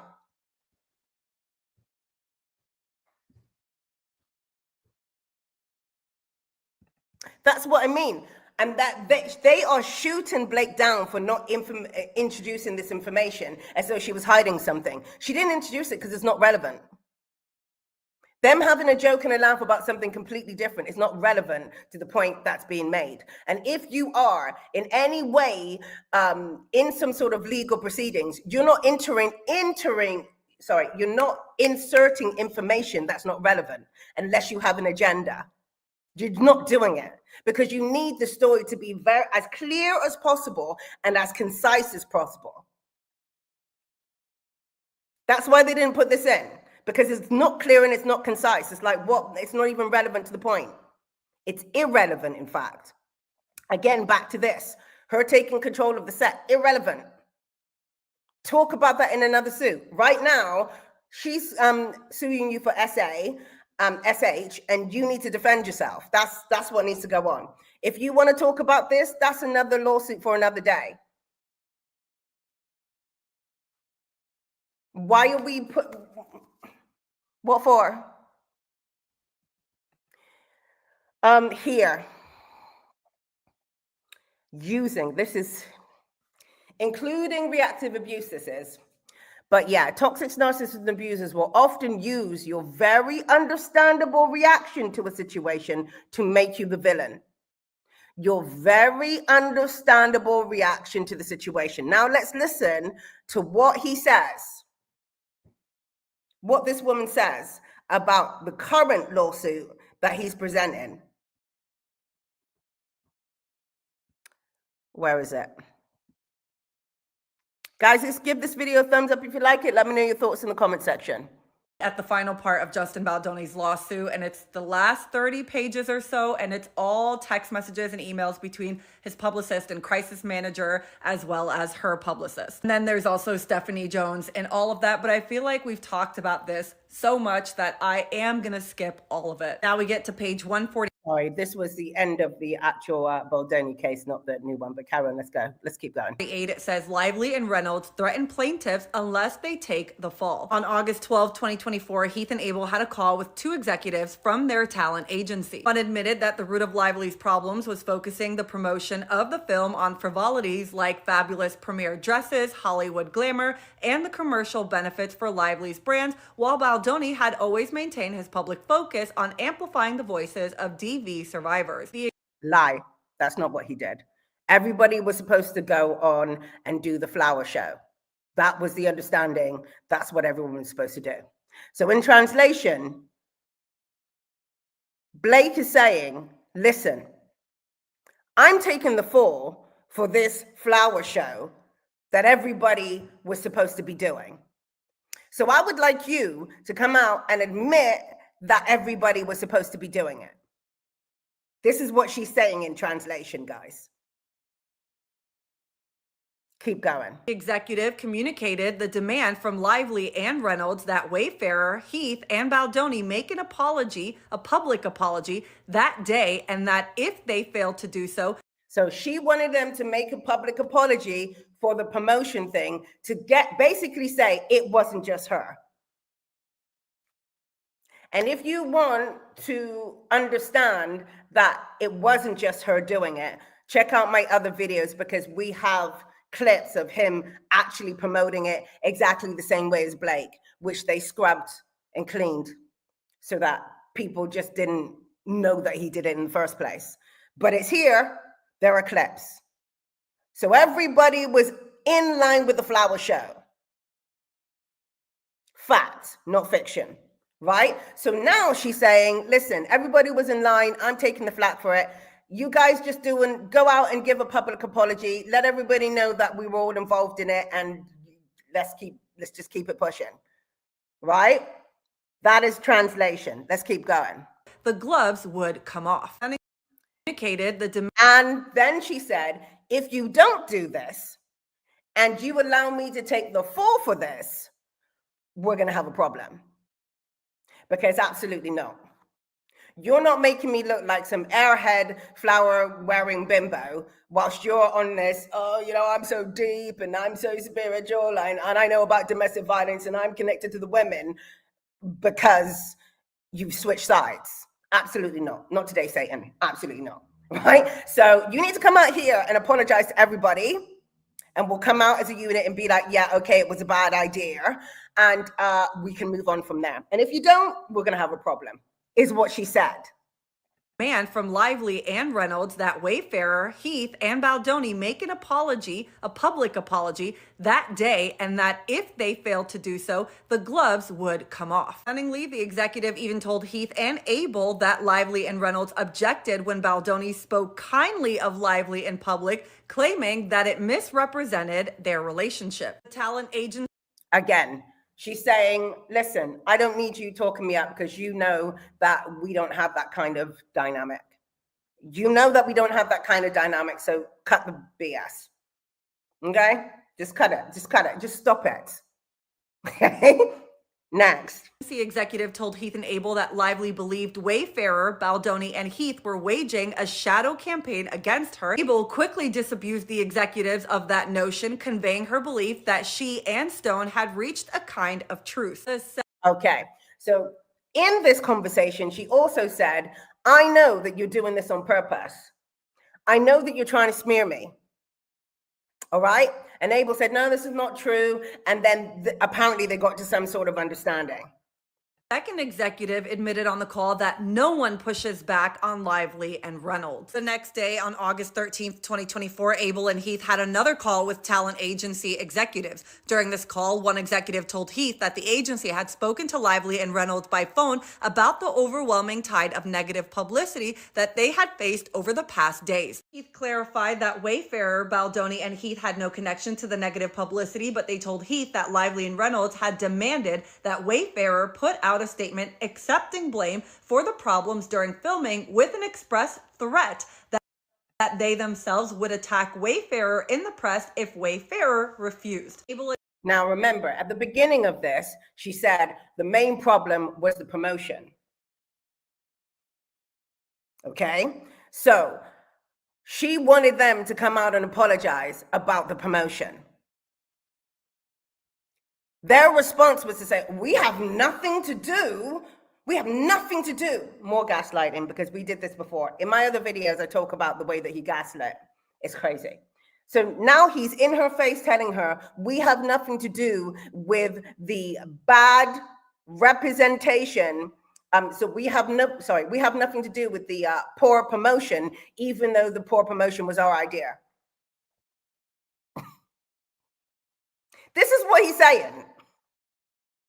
So naturally, this girl is on fire, because it's like, I am taking the flak for this. You guys, and I told you that I didn't want any retaliation, and you're dragging me, basically.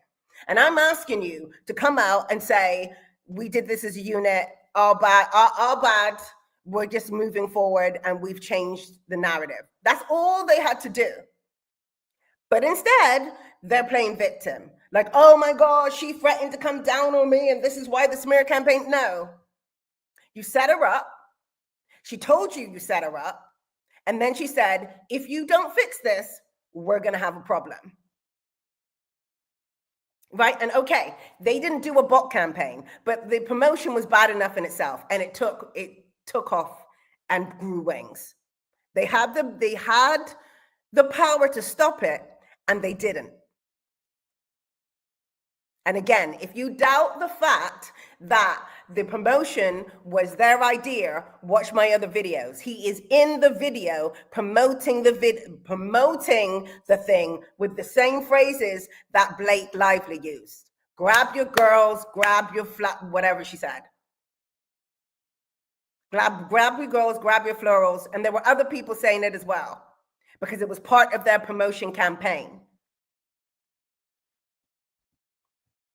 Heath asked that the executives clarify what exactly Wayfarer, Baldoni, and Heath were being asked to take accountability for. They admitted that Lively and Reynolds were simply upset by how social media had turned against them. Stunningly, the executive admitted that Lively and Reynolds brought the backlash on themselves, but they were beyond reasoning with. Obviously, they were beyond reasoning with, because you are telling them they brought it on themselves. Anyway, we're exhausting the point. Let's just get back to this. Anyway, you get my point, right? The point being, understandable upset, but made to look like the villain. What are we doing? Next one. Let's see what the public are saying about this. Right? So they're saying that they didn't do any astroturfing. I know personally, I have observed the serious astroturfing on TikTok. Seriously. I have observed it with my own eyes. So there's no way people, like, you want to call it bots, whatever, because astroturfing is when they send people to comment on other people's stuff and go back and forth to challenge the narrative and all of that stuff, right? That goes on all the time on social media. It's all the time on TikTok. It's rife about this topic. In fact, if you go to TikTok, I think it's really interesting that if you go to TikTok and you look at the Blake Lively and Baldoni situation, the only thing that anyone is talking about is how Baldoni is so right and how we brought the receipts, even though we didn't, and how, Blake Lively's a liar and this, that, and the third, right? And you'd think if you were just on TikTok that everybody thought that way. But if you go over to Threads, they're literally just like, are people smoking? rugs up in here, because I understand how anyone would think this guy is okay, right? And this is constantly. So I'm kind of like, I mean, not constantly. You get the odd one that's like team. No, actually, it's not constantly, because you can get the odd one that's like Team Blake. And if you say something, there will be people coming in the comments to challenge your point of view about Baldoni. And there are people saying Team Baldoni in threads. So it's not just a one way. But on TikTok, it's absolutely 100% one way. Every video, swipe, every single video. Hitting the numbers. This person says, and that's just what I've observed, right? This person says, Justin Baldoni, team silencing women on TikTok. Literally what I'm saying. Because I'm like, where is Blake's voice in this? Like, you don't have one or two people talking about it. How is this even possible, right? I recently posted a video about Justin's proposal video, and that went viral and appeared in several news outlets. However, after this video gained attention, my TikTok account became a target. After I made 2 more follow-up videos on the topic, I was removed from the Creator Fund, a critical source of income for me, despite having no violations or prior warnings. Now, I have a whole video. I can't actually show it to you right now because I had problems getting it off of my phone. But one woman was talking about how she went in, because one of her videos got really popular, and she went in and basically targeted some of the comments, because she noticed that the same comment was kind of coming again and again by different people. So she followed the thread to find out that the person who'd made the comment had saved her video, and only her video. Only her video. No prior posting, no nothing, just her video. And that person was in the comments going back and forth with her. And she found it strange because she was being very neutral about it. Like, she was arguing both sides and taking Baldoni at his word. She wasn't saying, oh, she wasn't saying Baldoni is full of baloney like me, right? She was saying, well, he says this, but that doesn't make sense. But he does say this, and she says this. So she was doing that back and forth. And she didn't understand why people were challenging her on what Baldoni said himself, right? So she'd already heard about the astroturfing, which is why she followed the link. She followed the little crumbs to look at why these comments were being repeated. And it was from an account that had no prior and had saved her video. That's just a random woman on social media. We got this. We got me and my own experience with my own eyes. We've got the woman that I just told you about. Like, she did a whole video on it. And then let's listen to this. Let's listen to these remixes right here. Because I really think, honestly, it's crazy to me. It's crazy. It's crazy. But let's listen to this one. This woman, it says, it's given workplace bullying. They all seem to be ganging up on Justin, right? This is her point. Why are women rallying around Blake? They all seem to be just basically ganging up on Justin, right? This thing got 73.6 thousand likes, 2,164 comments. Let's listen to what she says. And I really thought about it, that why is it that on a cast full of so many women, for a movie that's centered around a story about a woman survivor of domestic violence, why is it that so many women are silent? I don't think it's a coincidence. I don't think there's any coincidences, but I don't think that's a coincidence. I don't think women are silent by accident. I don't think they dodge those types of questions, especially for a film of this theme, of this messaging. I don't think they would miss that opportunity unless on purpose. You have Jenny Slate posting about Blake Lively and a tribute to her and how amazing she is and how kind she is. You have Liz Plank, Justin's longtime friend and podcast co-host collaborator, posting tributes to Blake Lively, Liz has distanced herself from Justin. They haven't recorded a podcast since June, has not talked about him, and mentioned nothing about a film that he directed, he led, he starred in. So yet again, I'm going to ask the question. It's not just what they're saying or what they're not saying, but why aren't they talking about it? When it's the clear answer. You're making a movie about this type of theme, these types of experiences, about DV. You think it's just, oh, they just want to focus on women, they just want it to be happy, they want to romanticize it? No. I don't think so. I really refuse to believe that. And I'm not a Colleen Hoover super fan.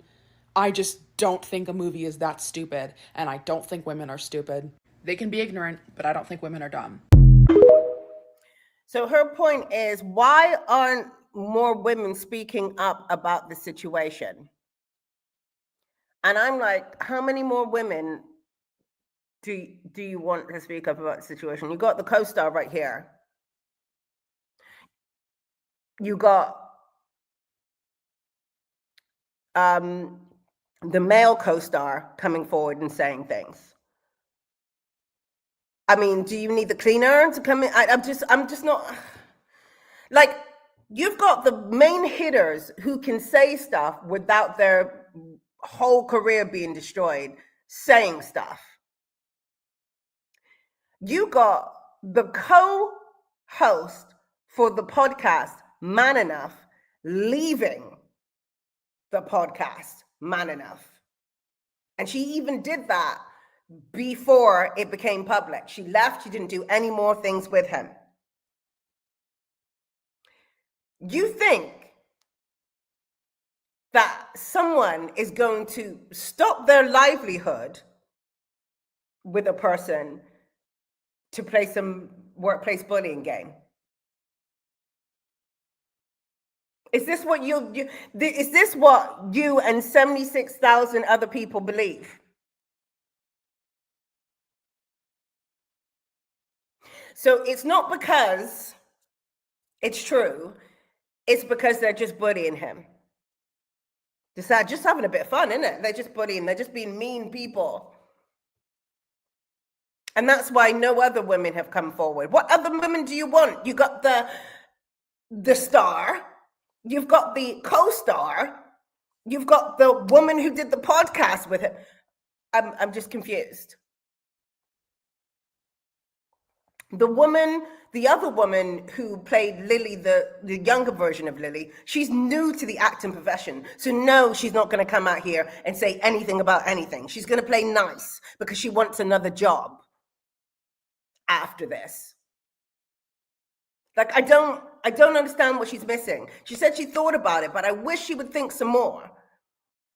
I agree with you 100%. Thank you. I'm just like, what are you talking about? What is actually happening? But then, and 76,000 people, in fact, you know what? It's probably astroturfing. It's probably not even 76 people. They just boosted it and got loads of people to like it and stuff like that. So it's probably not even 70. But my point is, like, she's talking absolute nonsense.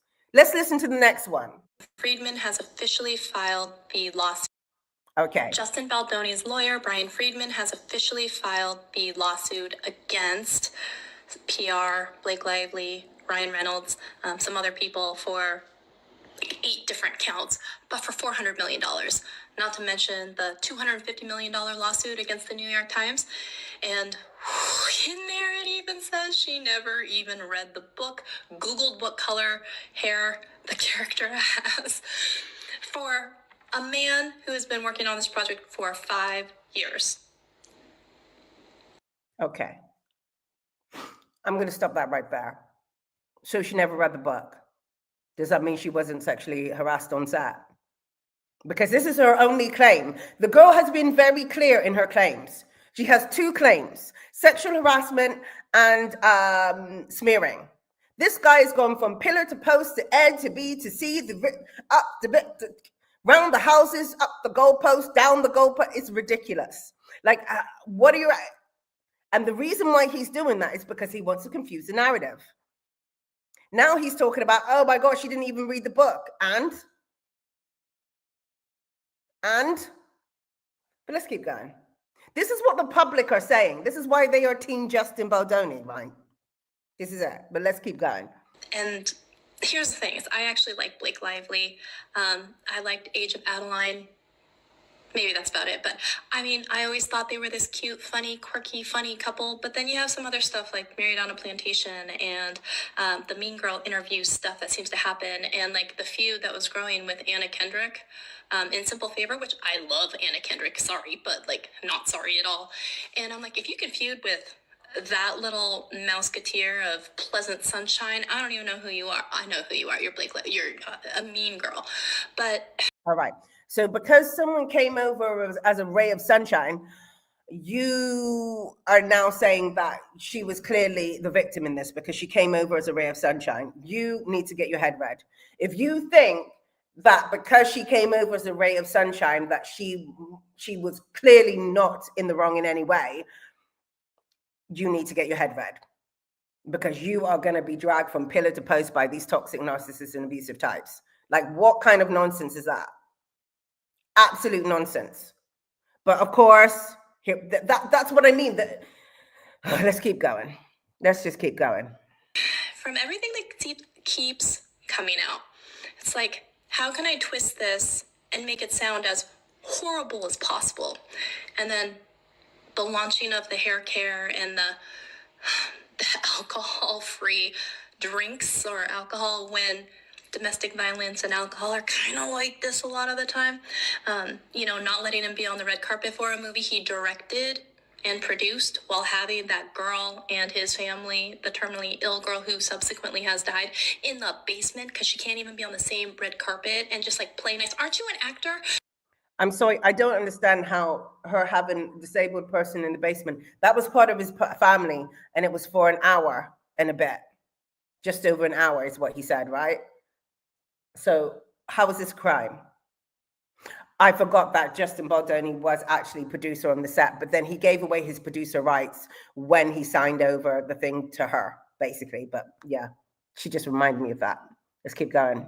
Don't actors pretend to be someone else? Can't you just pretend to be someone who likes your coworker for a So here she is. Let's listen to this. This is important. and produced while having that girl and his family, the terminally ill girl who subsequently has died, in the basement because she can't even be on the same red carpet and just like play nice. Aren't you an actor? Don't actors pretend to be someone else? Can't you just pretend to be someone who likes your coworker for like 30 minutes on the red carpet? Like, that's diabolical. I'm sorry. Not sorry again. So it's diabolical that someone, even though she's been pretending this whole time, because that's how they made the movie, it's diabolical that you don't want someone around you who sexually harassed you, that you don't have to pretend with anymore because the movie's over. But that's diabolical. Are we hearing ourselves when we speak? Or, okay, let's keep going. So karma is the man on the screen suing me to oblivion. So I am very curious to see what happens. I mean, even Taylor Swift is named in this lawsuit. Now, one thing, I love Taylor Swift. Went to the Eras tour, went to the 1989 tour. Let me be very clear. Swifties, we have nothing to do with this, okay?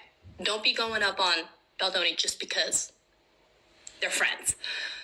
My friends have done some shitty stuff too, and I don't have. All right, so this is her way of saying, stand down, Swifties. She's got a powerful network with the Swiftie crew.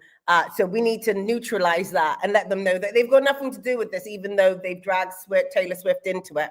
There's no reason for the fans to come forward and get into defense of Blake Lively at all. No, you shouldn't do that, though, even though they've randomly brought her in for absolutely no reason. You make sure you stay put. Let's keep going. To support.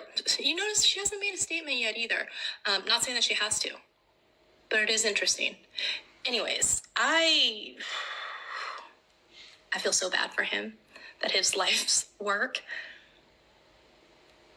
seemingly was taken over, stolen from him. And I want to see his cut. I want to see his director's cut of the movie. It wasn't stolen. He signed it away. Let's just be clear. Okay? Everybody can read. It literally says it in black and white. Let's keep going. And you know what? I'm sorry, but like I have a herniated disc. I couldn't even lift a chapstick tube during that time. After surgery, which was one of the most painful things ever, it took me 2 weeks to roll over in bed. Okay. So let alone, I'm sorry. I know she's postpartum and we're not supposed to say, ooh, women's bodies. I couldn't lift a toothpick. Okay. Let alone a 100 and After surgery. After surgery. That's what you were like after surgery. Did he just have surgery? Or did he just have a bad back? I thought he just had a chronic bad back. Maybe I misunderstood that. Because if he just had a bad back, I don't understand what she's talking about how she was after surgery. Because they're not even relevant. I mean, maybe they had the same condition before she had surgery.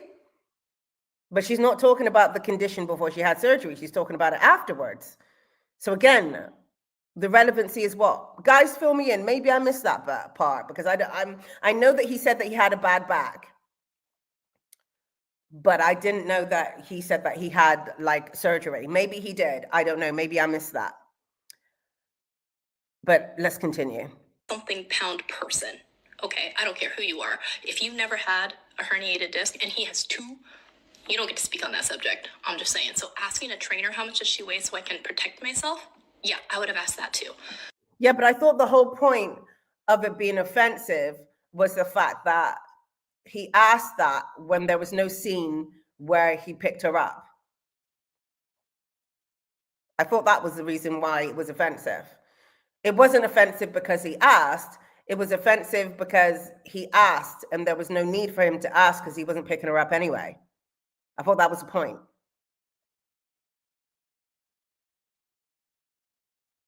Okay, and then why was he crying in her trailer about the fact that she was too fat, basically, and the audience weren't going to get her character because she was too weighty?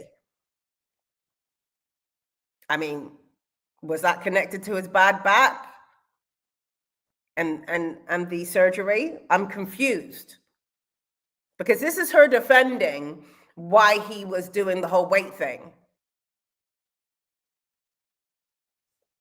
But there are so many examples. It wasn't just one thing that he did. It wasn't just one. There were so many examples where he targeted her weight. So again, I'm not sure how this falls into it. Guys, let me know in the comments. If I missed something, let me know in the comments. I'm not being sarcastic here. I'm genuinely like, did I miss something? Because like, I'm just not seeing the relevance of this at all. Just keep going. I would have taken it out. I would have been like, can you hop up onto this counter so I can just come to you? That's not a bad thing, okay? I'm just gonna right, and she said it herself. He could say, can you just hop up on here? Or maybe we could do this thing. You don't have to be like, how much do you weigh? How much do you weigh? Can you lose some weight? You need to lose some weight. You need to do this. You need to do that. Make sure you lose some weight. Oh my God, it's a disaster. You don't look like what we need you. You don't have to do all of that. There's no way that you need to do all of that. Guys, give this video a thumbs up. Let me know your thoughts in the comment section. Next. That out there. I am Team Justin on this one. Kind of always have been from the beginning, especially when those interviews came out about that interview reporter who was congratulating her for being pregnant, which she had already confirmed. And then for her to be like, congrats on your bump, to a woman who's actually infertile. Okay, she's infertile. Did Blake know she was infertile when she made that comment? Because that seems like a really intimate bit of information. Like, so you dropping in that she said that when she was infertile, did Blake know that she was infertile? Or you just adding that in now to make her look bad? Like, do you see what I mean? Because they're two very different things. Being like, oh yeah, congrats on your bump. When you're self-conscious about something and you just want to deflect attention maybe, Did she say it as though, and you know what I mean? And she went over to her friend and was like, and yours? No, let's keep going about this because she says something else about it. Let's go. And then they go on with their interview just talking amongst themselves like she's not even there. That's not what happened. That's not what happened. The woman said, oh, and the woman turned to her and said, that and yours. She said, congrats on your bump and yours. And she's like, oh, thank you. She was like, oh, they're not bumps. They're lovely lady lumps. And they were playing around with it. So they weren't talking amongst themselves as though she wasn't there. That's not what happened. So again, but you dropped in the whole, oh my God, and she's infertile to make her look like a mean girl. Did she know she was infertile when she said that? That's not cool. That's not cool. So in this one, I am Team Baldoni. That's all. And I'm saying this now because this app's going to be gone in 3 days. So it's kind of like a self-destruction type of thing. Not that anyone cared for my... Let's just stop it. Right. So basically, she's Team Baldoni for a load of reasons that's got nothing to do with the actual sexual assault, harassment claims, even. Not one. Did you hear her talk about the sexual harassment claims once in that monologue? Let's move on to the next one. This in the court of public opinion. Okay, these guys, go ahead, give this video a thumbs up. Let me know your thoughts in the comment section. Let's keep going. Lawsuits, they're just a vehicle to get us there. I certainly don't think he expects to get the money he's asking for in either lawsuit. If what he's alleging is true, I think Blake and Ryan severely overplayed their hand. They just could not take the damn. All right, let's listen to Baldoni's priority is to litigate all of this in the court of public opinion. Okay, these lawsuits, they're just a vehicle to get us there. Clearly, we knew that from the beginning, which is what I said. In my last video, I basically was like, you're just basically doing the court of public opinion because you don't have any evidence to defend yourself against the accusations being presented. So you're just going to confuse everybody and sway people with your emotional nonsense, right? So she's saying it here, and then listen to what she says, because it's clear that's what he's doing.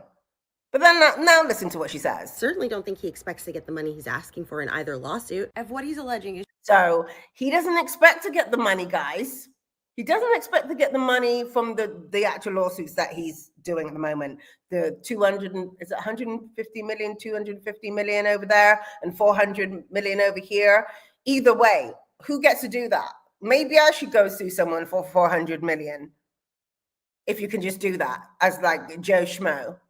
But he's not expecting to get the money anyway, guys. So, you know, don't take that seriously. Let's keep going. It's true. I think Blake and Ryan severely overplayed their hand.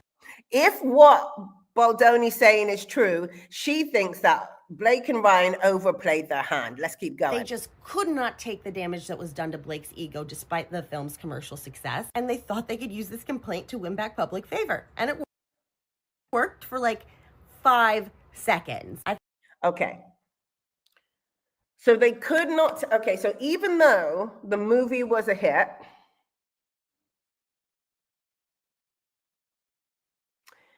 even though they got everything that they wanted, they put this forward because of her ego. Even though she put a stop to the SH, even though she managed to get things exactly her way, even though all of that, she put out this complaint of sexual harassment, which happens all the time within the industry. So she knew that people were going to look at her sideways for doing it, because we did a whole video about that as well. Women stay quiet about this. She did all of that for her ego. This is what this woman is trying to tell us.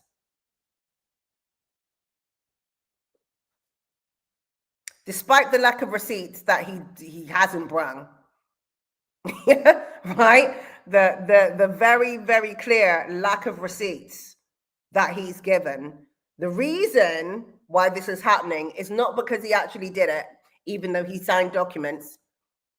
to say that he did do it and acknowledged and agreed not to do it. No, it's not because of that, which is in black and white, by the way. It's because of her ego. Let's keep going. I think they specifically went out of their way to paint him as a predator and a danger to women because of his public persona about being very outspoken about women's issues, especially during the press tour for the film, which is something she was very much criticized for not doing. I think that Blake and Ryan thought that what was in those subpoenaed texts between Justin and his PR people and his crisis people was so damning, so horrific, that he would never be able to recover. Even if he did respond with his own receipts, the noise would be too loud. It was damning. It was horrific. He's playing with it and he's manipulating the situation. The damage would be done. Sorry, what's being said there? You would need to believe that she set up a conspiracy level plan of documenting the sexual harassment in the off chance the public decided. Thank you. Exactly. So on the off chance the public went against her, she put together a whole thing and did a whole complaint before she ever made anything public. She got them to sign it, and she did this big old takeover just in case she didn't, the things didn't go her way. Like, we got to follow this narrative all the way through. Exactly, Jenny. Exactly. Follow the narrative of what these people are saying all the way through. She has done that, and she has got everybody to back her, and she has got, and she's put her own career on the line talking about this SH situation because of her ego, even though she got everything she wanted. Make it make sense. Somebody, please. If Blake and Ryan are so powerful, why would they need to do any of the underhanded stuff at all? Exactly. And Ryan is so powerful, why would they need to do any of this underhanded stuff at all? I don't know what you mean. Hang on a minute. Maybe I'm just reading it wrong. If Blake and Ryan are so powerful, why would they need to do any of this underhanded stuff at all? What underhanded stuff are they doing? Blake Lively and Ryan, what are they doing that's underhanded? I don't see them doing anything underhanded within the press, to be fair. I see Baldoni doing a lot of underhanded stuff. A lot. It's like, it's jumping off the pages of his lawsuit, the underhandedness in his behavior. It's distracting me from what he's actually saying, right? Because I'm just like, okay, what? Anyway, let's keep going with this. Because no one can recover from speaking about the Blake Lively that way. Never in their wildest imaginations did either of those people, did they think that there was any circumstance or any receipt that Justin could provide that would make the public go, oh, I get it. That people would. And there isn't. This is why he's shifting the buck, because there is not a receipt that they could do in defense of what they admitted to doing. They are bangs to rights. There is nothing that they can say, which is why they're talking about everything else but God himself. This is why they're doing that. Be saying, you took your time, Justin, calling that crisis PR. I would have called them sooner. Anywho, if what he's alleging is true and what I have said is correct, they need to fire their whole team, especially your lawyers, because if they were aware of this paper trail and still deluded you into thinking that the public wouldn't sniff this out, and that would... What paper trail? This is just gaslighting. Just, oh my God, it just inside. What paper trail are you talking about, people? The paper trail of absolute nonsense. Just because someone gives you lots of information doesn't mean it's accurate information. In fact, you can give a lot of information if you don't put any dates and names and times on it. Just random stuff. Like the lawyer was saying the other day, oh, this is going to be a lawsuit like no other. There are going to be receipts upon receipts upon receipts. So like every other lawsuit then, because don't they all bring receipts? I'm just confused at why this is a special kind of receipt. Are you okay? Are you actually okay, sir? Because I don't understand. Anyway, let me get off the lawyer for a minute. Sorry, new Baldoni lawsuit against Blake and Ryan implies a lot of snake behavior. Oh yeah, take over this movie. Exactly. The guy signed the right, it's in black and white. I can't even keep stressing that enough. I can't. This feels so much like public discourse around the depth and heard, and it's frustrating. It is, exactly. It's public. It's like, oh my gosh, the public are jumping. Well, I say the public are. I don't even know if they are or whether they're just making the impression that they are, to be fair. But the impression is that everybody's on this Baldoni, team Baldoni side. And it's like, this makes absolutely no sense. If you can read, that lawsuit doesn't make any sense to you. So when I watch other content creators going, oh my God, he's bringing the receipts, I know you're full of crap. And what I'm going to do now is not listen to anything else that you have to say about anything. Because like, you clearly either can't read, don't have the intelligence to see between the lines, or all of the above. But you're not going to be a reliable source for me moving forward. And not because you don't think the way that I think, but because if you are not able to see the lack of context within what was presented as a so-called receipt, I don't need to be listening to you. And I did the same thing with the body experts in the whole Depp case. I'm like, if you can't see the very clear manipulate, I don't need to be listening to you as a professional. But let's keep going. Allow you to take the risk of putting false sexual harassment allegations out there, knowing that your main concern is your public reputation. I think Baldoni is angry, and rightfully so. And all right, so her main concern is her public reputation. So she's going to put out a sexual harassment case that's going to affect her professional reputation. Yeah, that makes sense. That makes total sense. Like, that's what I'm going to do. If I want to correct my public image, what I'm going to do is I'm going to make sure that I can never work again within an industry that is sexually harassing all the time by making a false complaint about sexual harassment. I'm definitely going to do that. Guys, in the comments, let me know how you're going to do that. Anybody agree with that as a strategy? Like, I am going to just my funds and my paycheck. Yeah. Because my reputation's ruined, so I'm just make sure I can never work again. I'm just going to make that happen.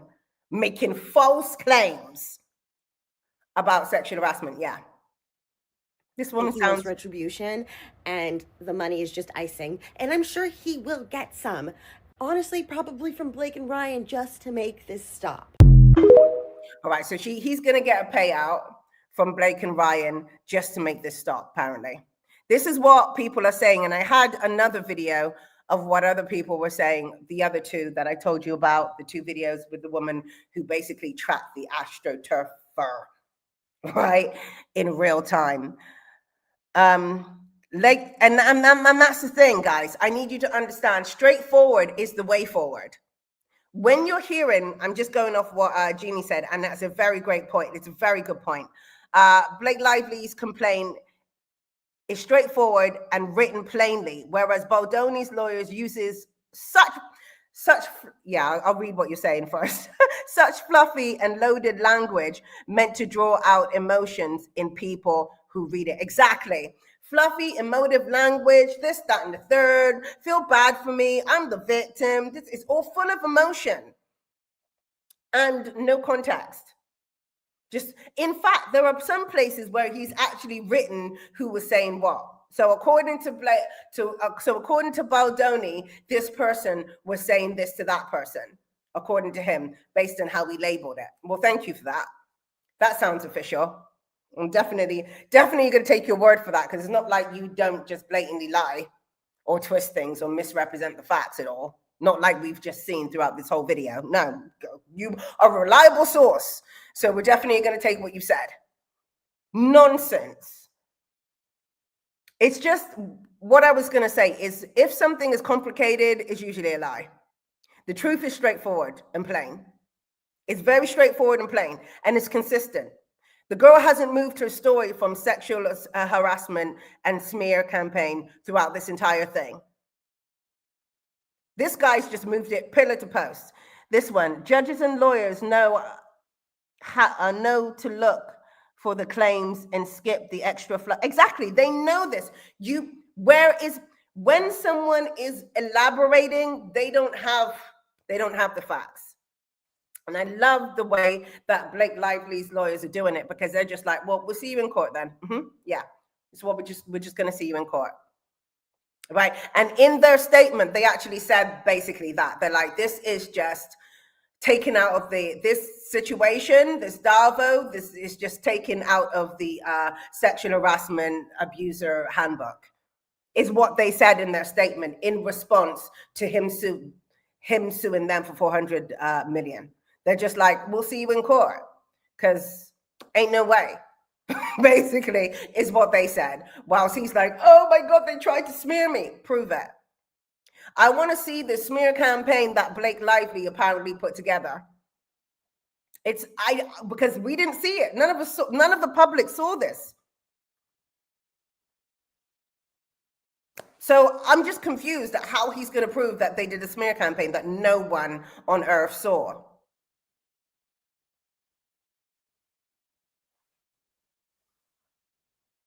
So yeah, let me finish reading what you said, which is how we know his lawyer wrote. His lawyer is, I don't know, like I said, I don't know whether he paid someone to do the bar exam or what, but he's ridiculous. The fact that he said that because she invited him to a trailer while she was pumping, it's clear that she wasn't sexually harassed, is ridiculous to me. I'm like, are you a paid actor? No, come on. Are you a paid actor? It's like, why would you say that in a professional capacity with a straight face in an interview that's public?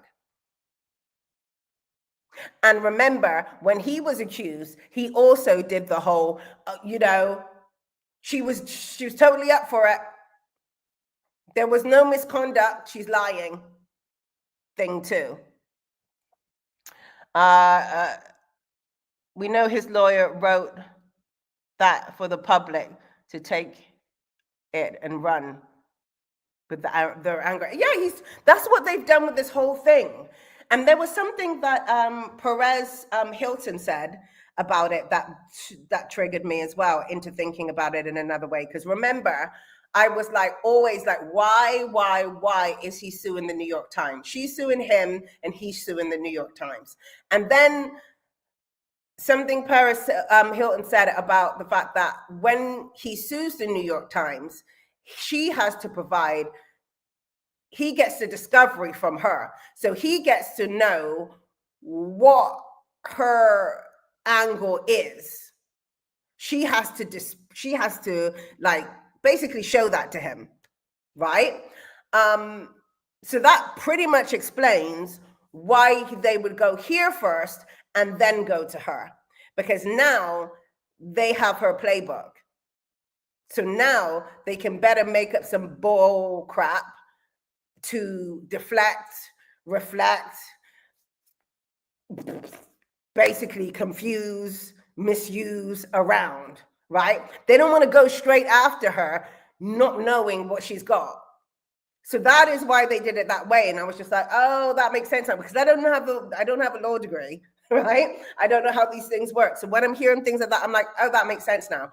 All I knew is that it didn't make sense, because I'm like, what? And when things don't make sense, something's amiss. Every single time when things don't make sense, there is something wrong. And there we have it. There we have it. So now he's going in for 400 million based on with her and Ryan Reynolds. Because apparently the fact that Ryan Reynolds had a bun and mocked him, basically, I'm not even going to defend the fact that he mocked him or he didn't mock him, but what I'm saying is, what's that got to do with anything? Like, apparently this shows that they weren't distressed by the sexual harassment at all. But what it shows me is that Blake spoke to her husband about this non-existent sexual harassment that didn't happen, that she was not affected by. That's what it shows me. And she spoke so much about it, he was able to relay it in his new movie.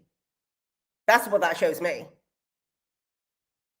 So they were having phantom conversations about sexual harassment that didn't happen, to the point where he could accurately articulate it for his movie. But aside from that, this shows apparently that they didn't take it seriously. No, I think it shows that they weren't able to talk about it, and they weren't going to talk about it. So they made a joke about it in order to process the situation and have their little fun with it, if that makes sense. It's like, I'm not going to be able to talk about it. We're not going to take it to court. We're not going to get any justice. But what we can do is we can rip the piss out of him. And he knows that that's what we're doing. That's what we can do. And that's what he did. I don't see anything wrong with that. I don't see how that says that, obviously nothing happened. In fact, it shows that something did happen that was discussed in detail, like they said it was. It actually confirms the opposite. Nothing that Baldoni wrote in his lawsuit actually contradicts or disproves anything that Blake said. It deflects, it misrepresents, it moves goalposts, but it doesn't disprove anything. It focuses on one area and then tries to use that one area to explain the entire situation away. It does that quite a bit, but it doesn't disprove anything. And what I'm not going to do is read his 136 pages of more baloney. We're not doing it. So this is going to be my last video on the topic, come hell or high water, because ain't nobody got the time for that. I do not have the time to read any more of his nonsense. Right, so this is the last bit from me. I hope you liked this video. I hope you enjoyed it. Let me know your thoughts in the comments. Did what I say make sense to you? Let me know. Yeah, do I have anything else to say? My merch, the hat, the hoodie, the Livermore Academy merch is out. It will be posted here at some point. Having some technical difficulties, just working with YouTube at the moment. Behind the scenes, they're helping me to get the store up and running properly. There's some sort of technical issue with it, which is why it's taking so long. But hopefully I'll have it up by next week. I keep saying this, but it's not my fault. We're going back and forth with it to try and sort it out. But yeah, guys, let me know your thoughts in the comment section. Give this a thumbs up. Let me know your thoughts. Let's debate this. Let's keep going with this. Let's get the critical thinking skills up and running. This is what I want. I don't want us to necessarily all agree on it, even though that would be nice. That would be lovely. It would be amazing. But what I want us to do is think about it. Like Rubik's Cube the situation. It's like, okay, like you can literally hear me on here doing that. Like at some points I'm like, oh, maybe it's this, maybe it's that. And then I go back to my original thought because the other bit isn't weighing up with what is being said, right? This is what we need to do in our thinking. We can't just take what is being presented to us as just it, especially not in this day and age. Now we know about astroturfing. Now we know that this stuff is legitimately going on. We need to more than ever, we need to have our critical thinking skills up to par. Like what is happening? Like we need to be able to do that, or else we're just going to be sold down the river. But I'm talking about toxic, narcissistic, manipulative behavior that literally applies across the board when it comes to social media in general, quite frankly. So we need this information and you need to be applying it. Okay, we can't just have, we need to be applying it to our lives and the way that we think about things in order for us to be able to sidestep these situations. Like I said, if something doesn't make sense, take it and throw the whole thing away. Or ask more questions. Don't be like, oh, it must be that I don't want to be difficult. It's not making sense to you. Make it make sense so we can all be on the same page. And if that prompts someone to rage, you have your answer. If that prompts someone to gaslight, you have your answer. Because the only thing that should be coming out of that is clarity. Oh, you're confused? Here's the explanation. Here's the thing. Not, oh, you're confused? Here's some more gaslighting. Here's some triangulation. Here's some blame shifting. No, that's not what you should be seeing. Okay? Here's some Davo. There we go. Hope that cleared it up. No, that doesn't clear it up. Thank you so much for your breakdown. I think you laid out the points very nicely, and I appreciate it as a sanity check. I hope that will be That's what I'm hoping. I'm hoping to be the anchor of sanity within this crazy world that we live in, because there doesn't seem to be much. People are just repeating what the other person said about the other thing. And even people, like I said, who read the lawsuit are like, oh my gosh, he brought the receipt. I can't explain. Check when it feels like other perspectives make no sense. Exactly. The perspectives, actually follow the perspective all the way through. I'm going to be talking about the, I'm going to be doing a video. I'm not going to do a live about it, but I'm going to be talking about the Alison Holker situation on Sunday. And again, like always, I have a different point of view. So I hope you will come to check that out. Even if you don't agree with me, check it out. It's just an exercise in thinking, right? It's just an exercise in thinking. We don't have to take it so seriously where we all got to agree with each other and everybody's got to be on the same page. But we can take it as a, critical thinking experience, right? Yeah, those are my thoughts. Anyway, give this video a thumbs up if you like it. Let me know your thoughts in the comments. Hit that bell and subscribe. Subscribe and hit that bell so you get a notification every time I go live or every time I upload a new video, which will be every day from now on. If you've seen it, you probably noticed that I've been a bit more frequent with my posting. I am not just doing lives now. I am actually posting videos as well. So if you haven't gone over to my video section, go over there and check out what I've already put down about the Blake Lively situation. I've put down about other things as well. We've got a whole new cover. So the new stuff is presented in a new way. So just follow that stuff. And yeah, we're just going to keep on going from there. There should be a video every day from now on. So please hit that bell. Hit that bell. I'm not making any sense, guys. Sorry.